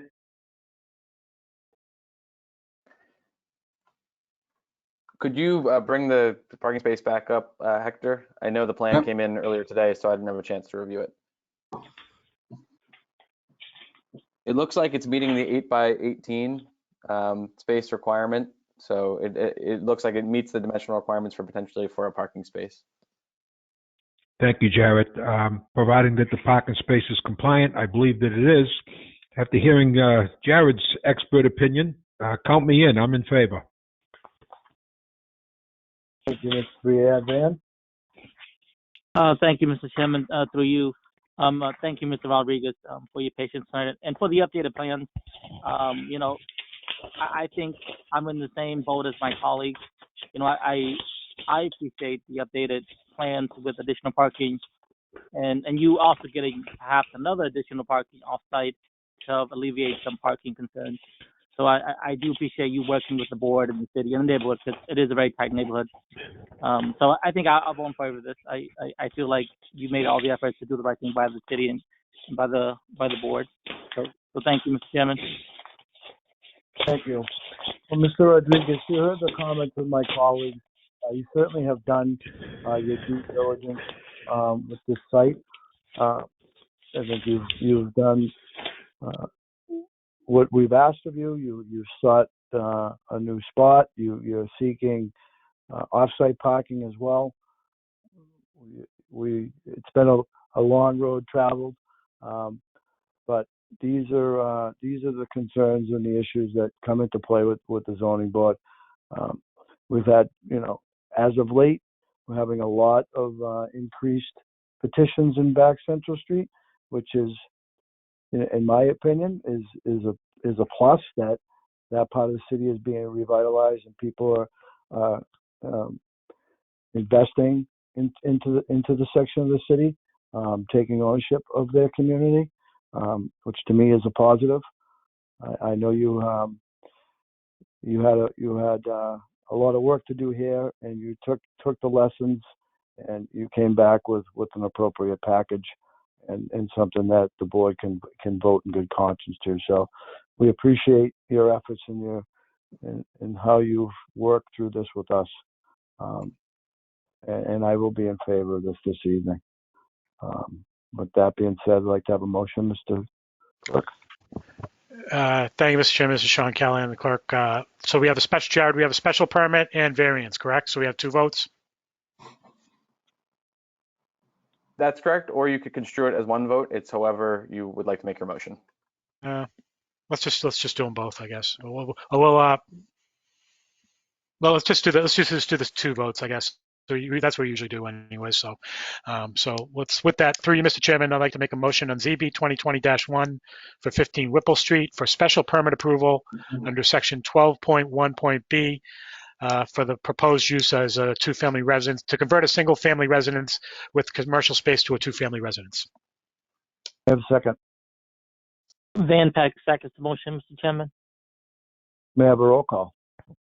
Chairman Perrin? Approve. Member Peck? Approve. Member Callahan? Approved. Member Briere? Oh, he's on mute. Let me just unmute him. Member Briere? Approval. So, Mr. Rodriguez, your variance has been approved. Mr. Clerk, may I have a motion on a special permit? That was a special permit. This is a variance. So through you, Mr. Chairman. No problem. That. I apologize. Okay. Through you, Mr. Chairman, I'd like to make a motion on ZB 2020-1 for 15 Whipple Street for variance approval under section 5.1 for minimum lot size, minimum land area per dwelling unit, minimum frontage, minimum side yard setback, and minimum rear yard setback, and under section 6.1 for off-street parking. I have a second. Mark Briere seconds the motion. Thank you. May I have a roll call? Chairman Perrin? Approve. Member Peck? Approve. Member Callahan? Approve. Member Briere? Approval. Mr. Rodriguez, you've been approved unanimously on both petitions. We wish you the best of luck, and we appreciate your time and effort. Thank you very much to the members of the board. We appreciate it. Thank you. Thank you. Take care. That being said, moving forward to our last petition, we have EB 2020-24 for variance, LandSmart LLC at 25 Mariner Street, Section 5.1 and Section 5.1.10. LandSmart LLC is seeking variance approval to demolish the existing home and subdivide 25 Mariner Street into buildable lots for 3 new single-family homes. The lots in the traditional neighborhood single-family TSF zoning district, and one of the 3 proposed lots requires variance approval under section 5.1 for minimum frontage and to exceed the maximum allowed front yard setback under section 5.1.10 for minimum lot width and for any other relief required of Lowell zoning ordinance. Is the petitioner here? Yes, good evening, Mr. Chairman. Kenneth Laney at Good Cornerstone Land Consultants. Good evening. How are you tonight? I'm doing well, doing well. I appreciate you folks doing the teleconference here. Thank you very much. So we can hopefully get moving forward on this project. Give you a brief update. LandSmart is a company that purchased this lot in March of this year. It's 25 Mariner Street in Lowell. It's approximately 25,600 square feet in size, and it has 206 linear feet of frontage. The parcel is located in a traditional single-family zone, and it currently has a single-family home on the parcel with a associated single-stall garage. The property itself, Mariner Street, if you're not familiar with it, is off of Boston Road, and it's just after the Foundry Industrial Park coming out of Plain Street. And what we're looking to do is try to subdivide this property, and in doing so, gain the ability to construct 3 single-family dwellings. We had a number of concepts that we put together for this development, looking to try and determine the best way to fit the 3 single-family dwellings on this uniquely shaped parcel. We feel as though with the amount of square footage that the parcel has, as well as the frontage, that 3 single-family dwellings should be able to fit on this parcel fairly comfortably, meeting all the zoning requirements. But because of the odd shape of, semi-flag in size, that it makes it difficult to fit all 3 single families on here meeting all of the setbacks. So we were kind of stuck with a situation where, should we come in front of your board asking for a variance for all 3 lots because of lot width, or should we try to single out one parcel and work with the neighbors to get what we feel as though is the best development for the neighborhood, along with the neighbors' input, and appear with you folks on the plan that we have before you.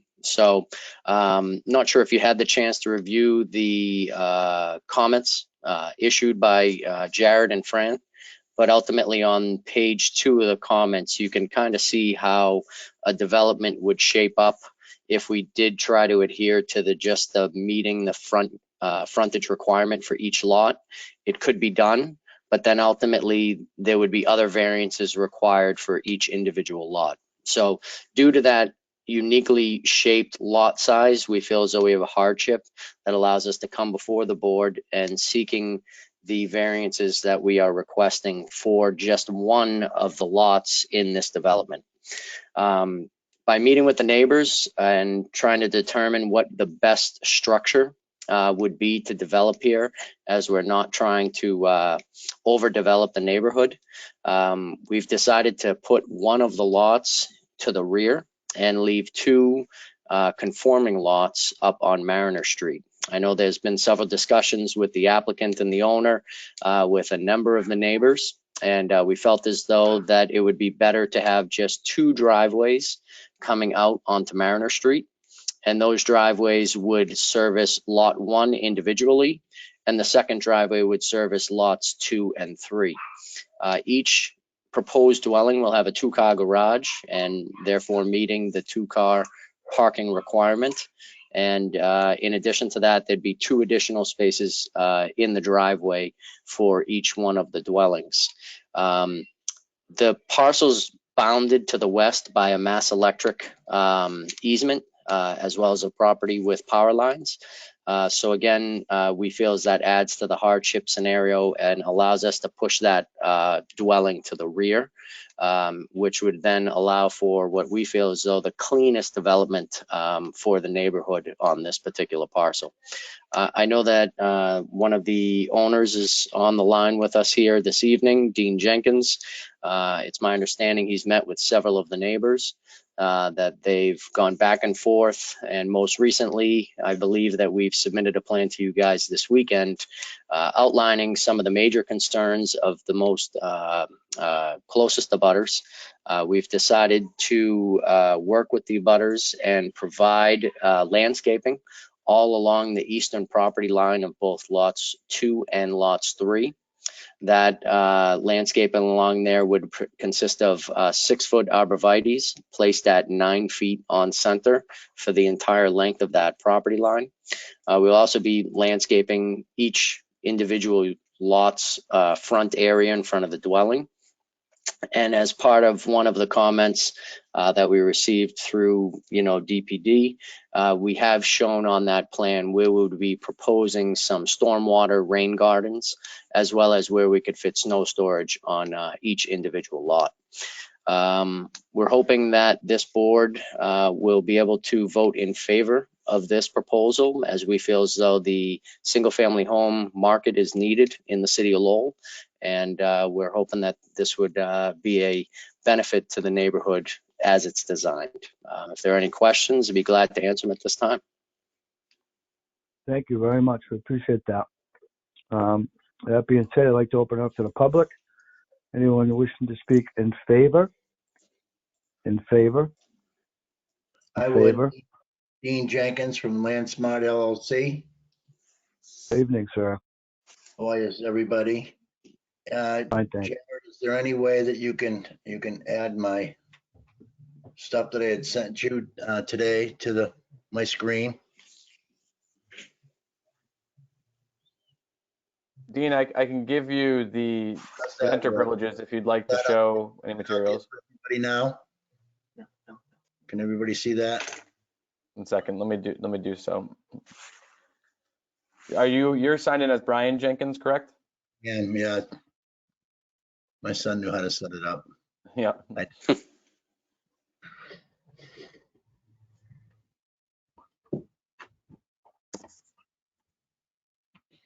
What's that do right there? Yeah, you're not a presenter, Mr. Jenkins. You're good. No, it's denying me.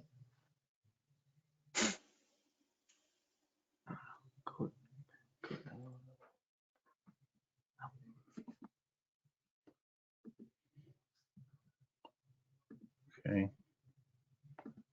I guess it's denying me from doing that at this moment.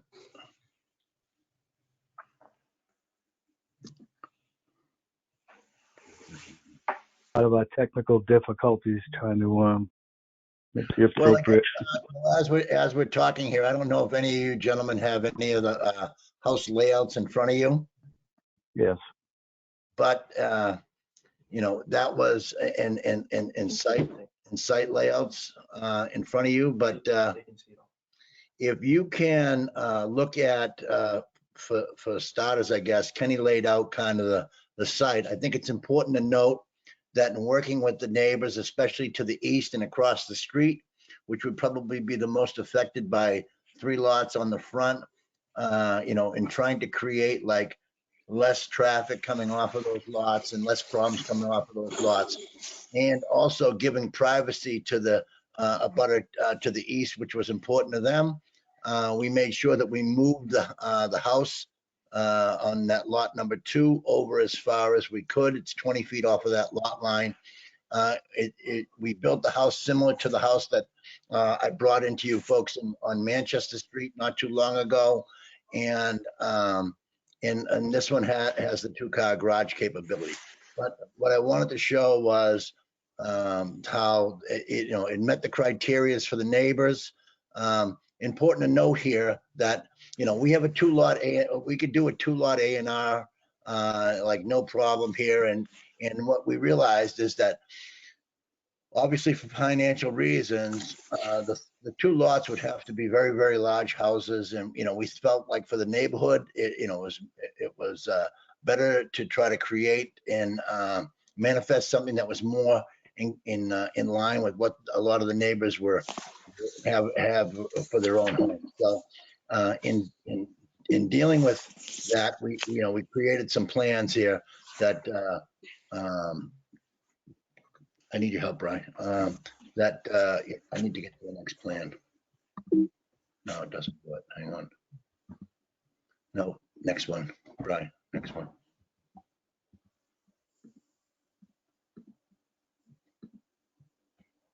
Need to get that.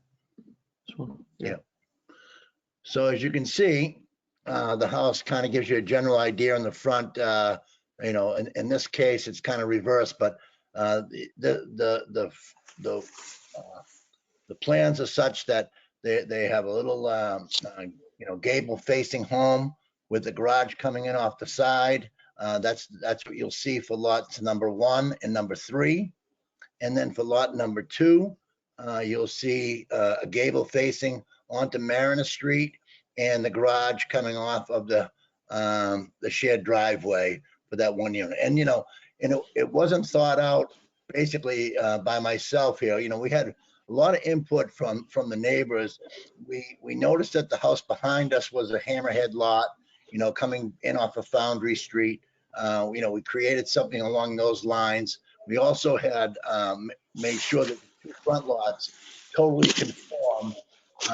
You know, one of the things to note here is that in the 3 lots, we're 4 feet shy of having, you know, a conforming property.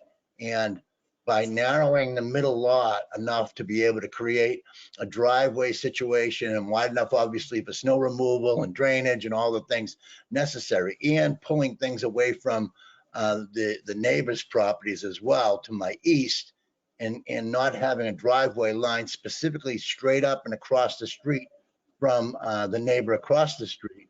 You know, in working with them, we kind of got, you know, some meetings out of the way, basically, you know, to be able to, you know, create, you know, the proposal that you see in front of you.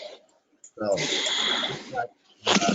with that said, you know, I think that hopefully that the abutting neighbors that are closest to us, I did have, I sent in to Jared some letters of support from some of those neighbors, and they are with conditions, obviously. You know, it wasn't just willy-nilly. They wanted to make sure that we held our word to what some of the things that we're going to do. So, you know, I want to make those items that we spoke about, as you know, some of the landscaping possibilities and the like, part and parcel of any decision that the board may want to make. So with that said, you know, I think that's about what we have. If there's any questions, I can answer them, or Kenny can answer them. Thank you very much.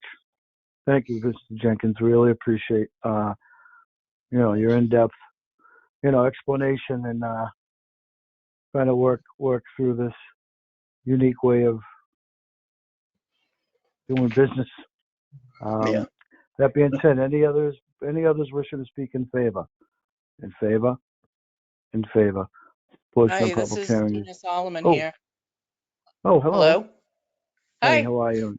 State your name Dina and Solomon. address for I'm the the record. neighbor across the street. Dina Evening. Solomon, 20 Mariner Street. I'm directly across the street from the property to be developed. And I just wanted to say that Dean worked very hard with the neighbors. We were pretty tough on them. The original plans weren't at all what we would like for the neighborhood. And a couple of the neighbors were quite outspoken. And he worked very well with everybody to come up with something that we could all agree on. And in speaking with the other neighbors, we think what he's come up with now would work best for the property, and should fit in well with the neighborhood. Well, thank you. We appreciate you speaking tonight on behalf of this petition, and especially at this hour. It just is a professional note. Mr. Jenkins always is on top of his game with due diligence, and is always open and transparent with the neighborhood when he develops within the city of Lowell. So I appreciate your efforts, and I'm sure the neighborhood will be satisfied in the long run. Any others wishing to speak in favor? In favor? In favor? That portion of the public hearing is now closed. Anyone wishing to speak in opposition? In opposition? In opposition? That portion of the public hearing is now closed. I'd like to open it up to the board. Van? Through you, Mr. Chairman. I just kind of want to echo the sentiments of the speaker and yourself, Mr. Chairman. I think Mr. Jenkins did the right thing. Obviously, he has enough land to subdivide and build out three single-family homes on the lot. And he did it the right way. So I do agree that there's a hardship there. It's an odd shaped kind of land. And I think relief can be granted. So Mr. Jenkins, I wish you the best of luck, and I'm very impressed always impressed that when you work on a property, it's always going to be done the right way and by the best interest of everyone, the city, the community. So I just want to echo those sentiments, Mr. Chairman. Thank you, sir. Thank you, Mr. Vice Chairman. Sean? Thank you, Mr. Chairman. This is Sean Callahan. I share the same sentiments. Thank you very much. Mr. Jenkins and Mr. Lanny did a great job putting this project together, and I like the fact that you adjusted. You talked to the neighbors and adjusted, took their input in, and I like the new plans with the single driveway going up and then breaking off to the two on the side to the two houses. It looks like it would fit in a lot better with that. With the lot and the shape of the lot, and you do meet the. I believe you do meet the criteria for variance in this instance. You definitely have a hardship on the shape of the lot itself.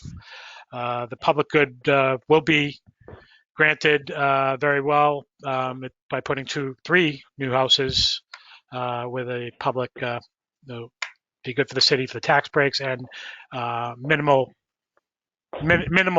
requests for relief whereby the zoning intent would be satisfied, as it's only pertaining to one of the lots. So I'm fully confident that this will go great, and I wish you the best of luck. Thank you.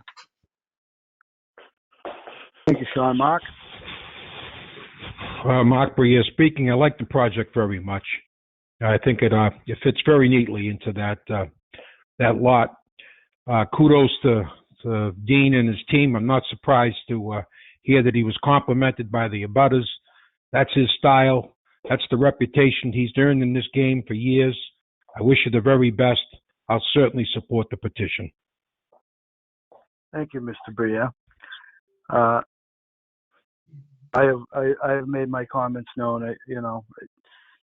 It's a testament of the work that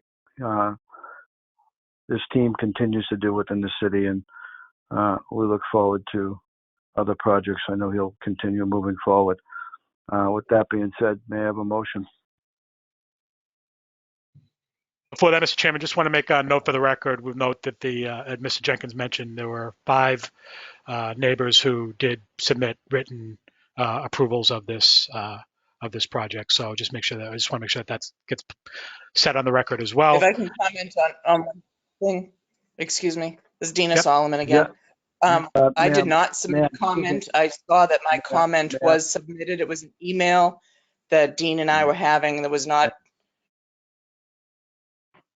Okay, thank you.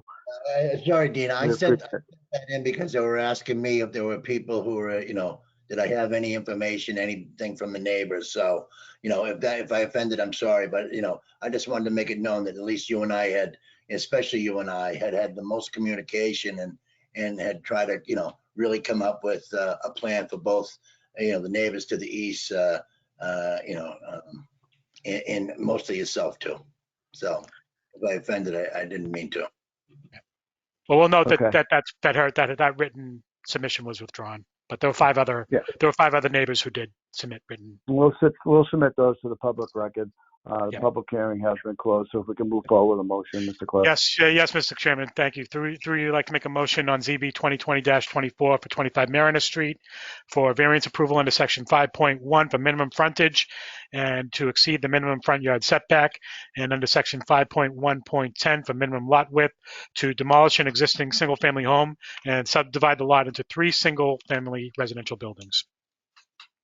Thank you. May I have a second? Van Pack seconds the motion, Mr. Chairman. Thank you. May I have a roll call? Chairman Perrin, Approved. Member Peck, Approve. Member Callahan, Approved. Member Briere. Approval. Gentlemen, you've been unanimously approved for this project. We wish you the best of luck moving forward and timely completion. Thank you for coming in. Thank you very much, everybody. Have a good night. Great job by everybody and Ken, and this wasn't bad for a first meeting like this, so not too bad. We'll get Well done. back, Thank you, Ken. guys. All right. Thanks. Thank you. Moving forward, we have no new business. We have no other business. We have minutes for approval for April 27th, 2020. Any comments, concerns, reviews, or edits by the board? None being stated, may I have a motion to accept?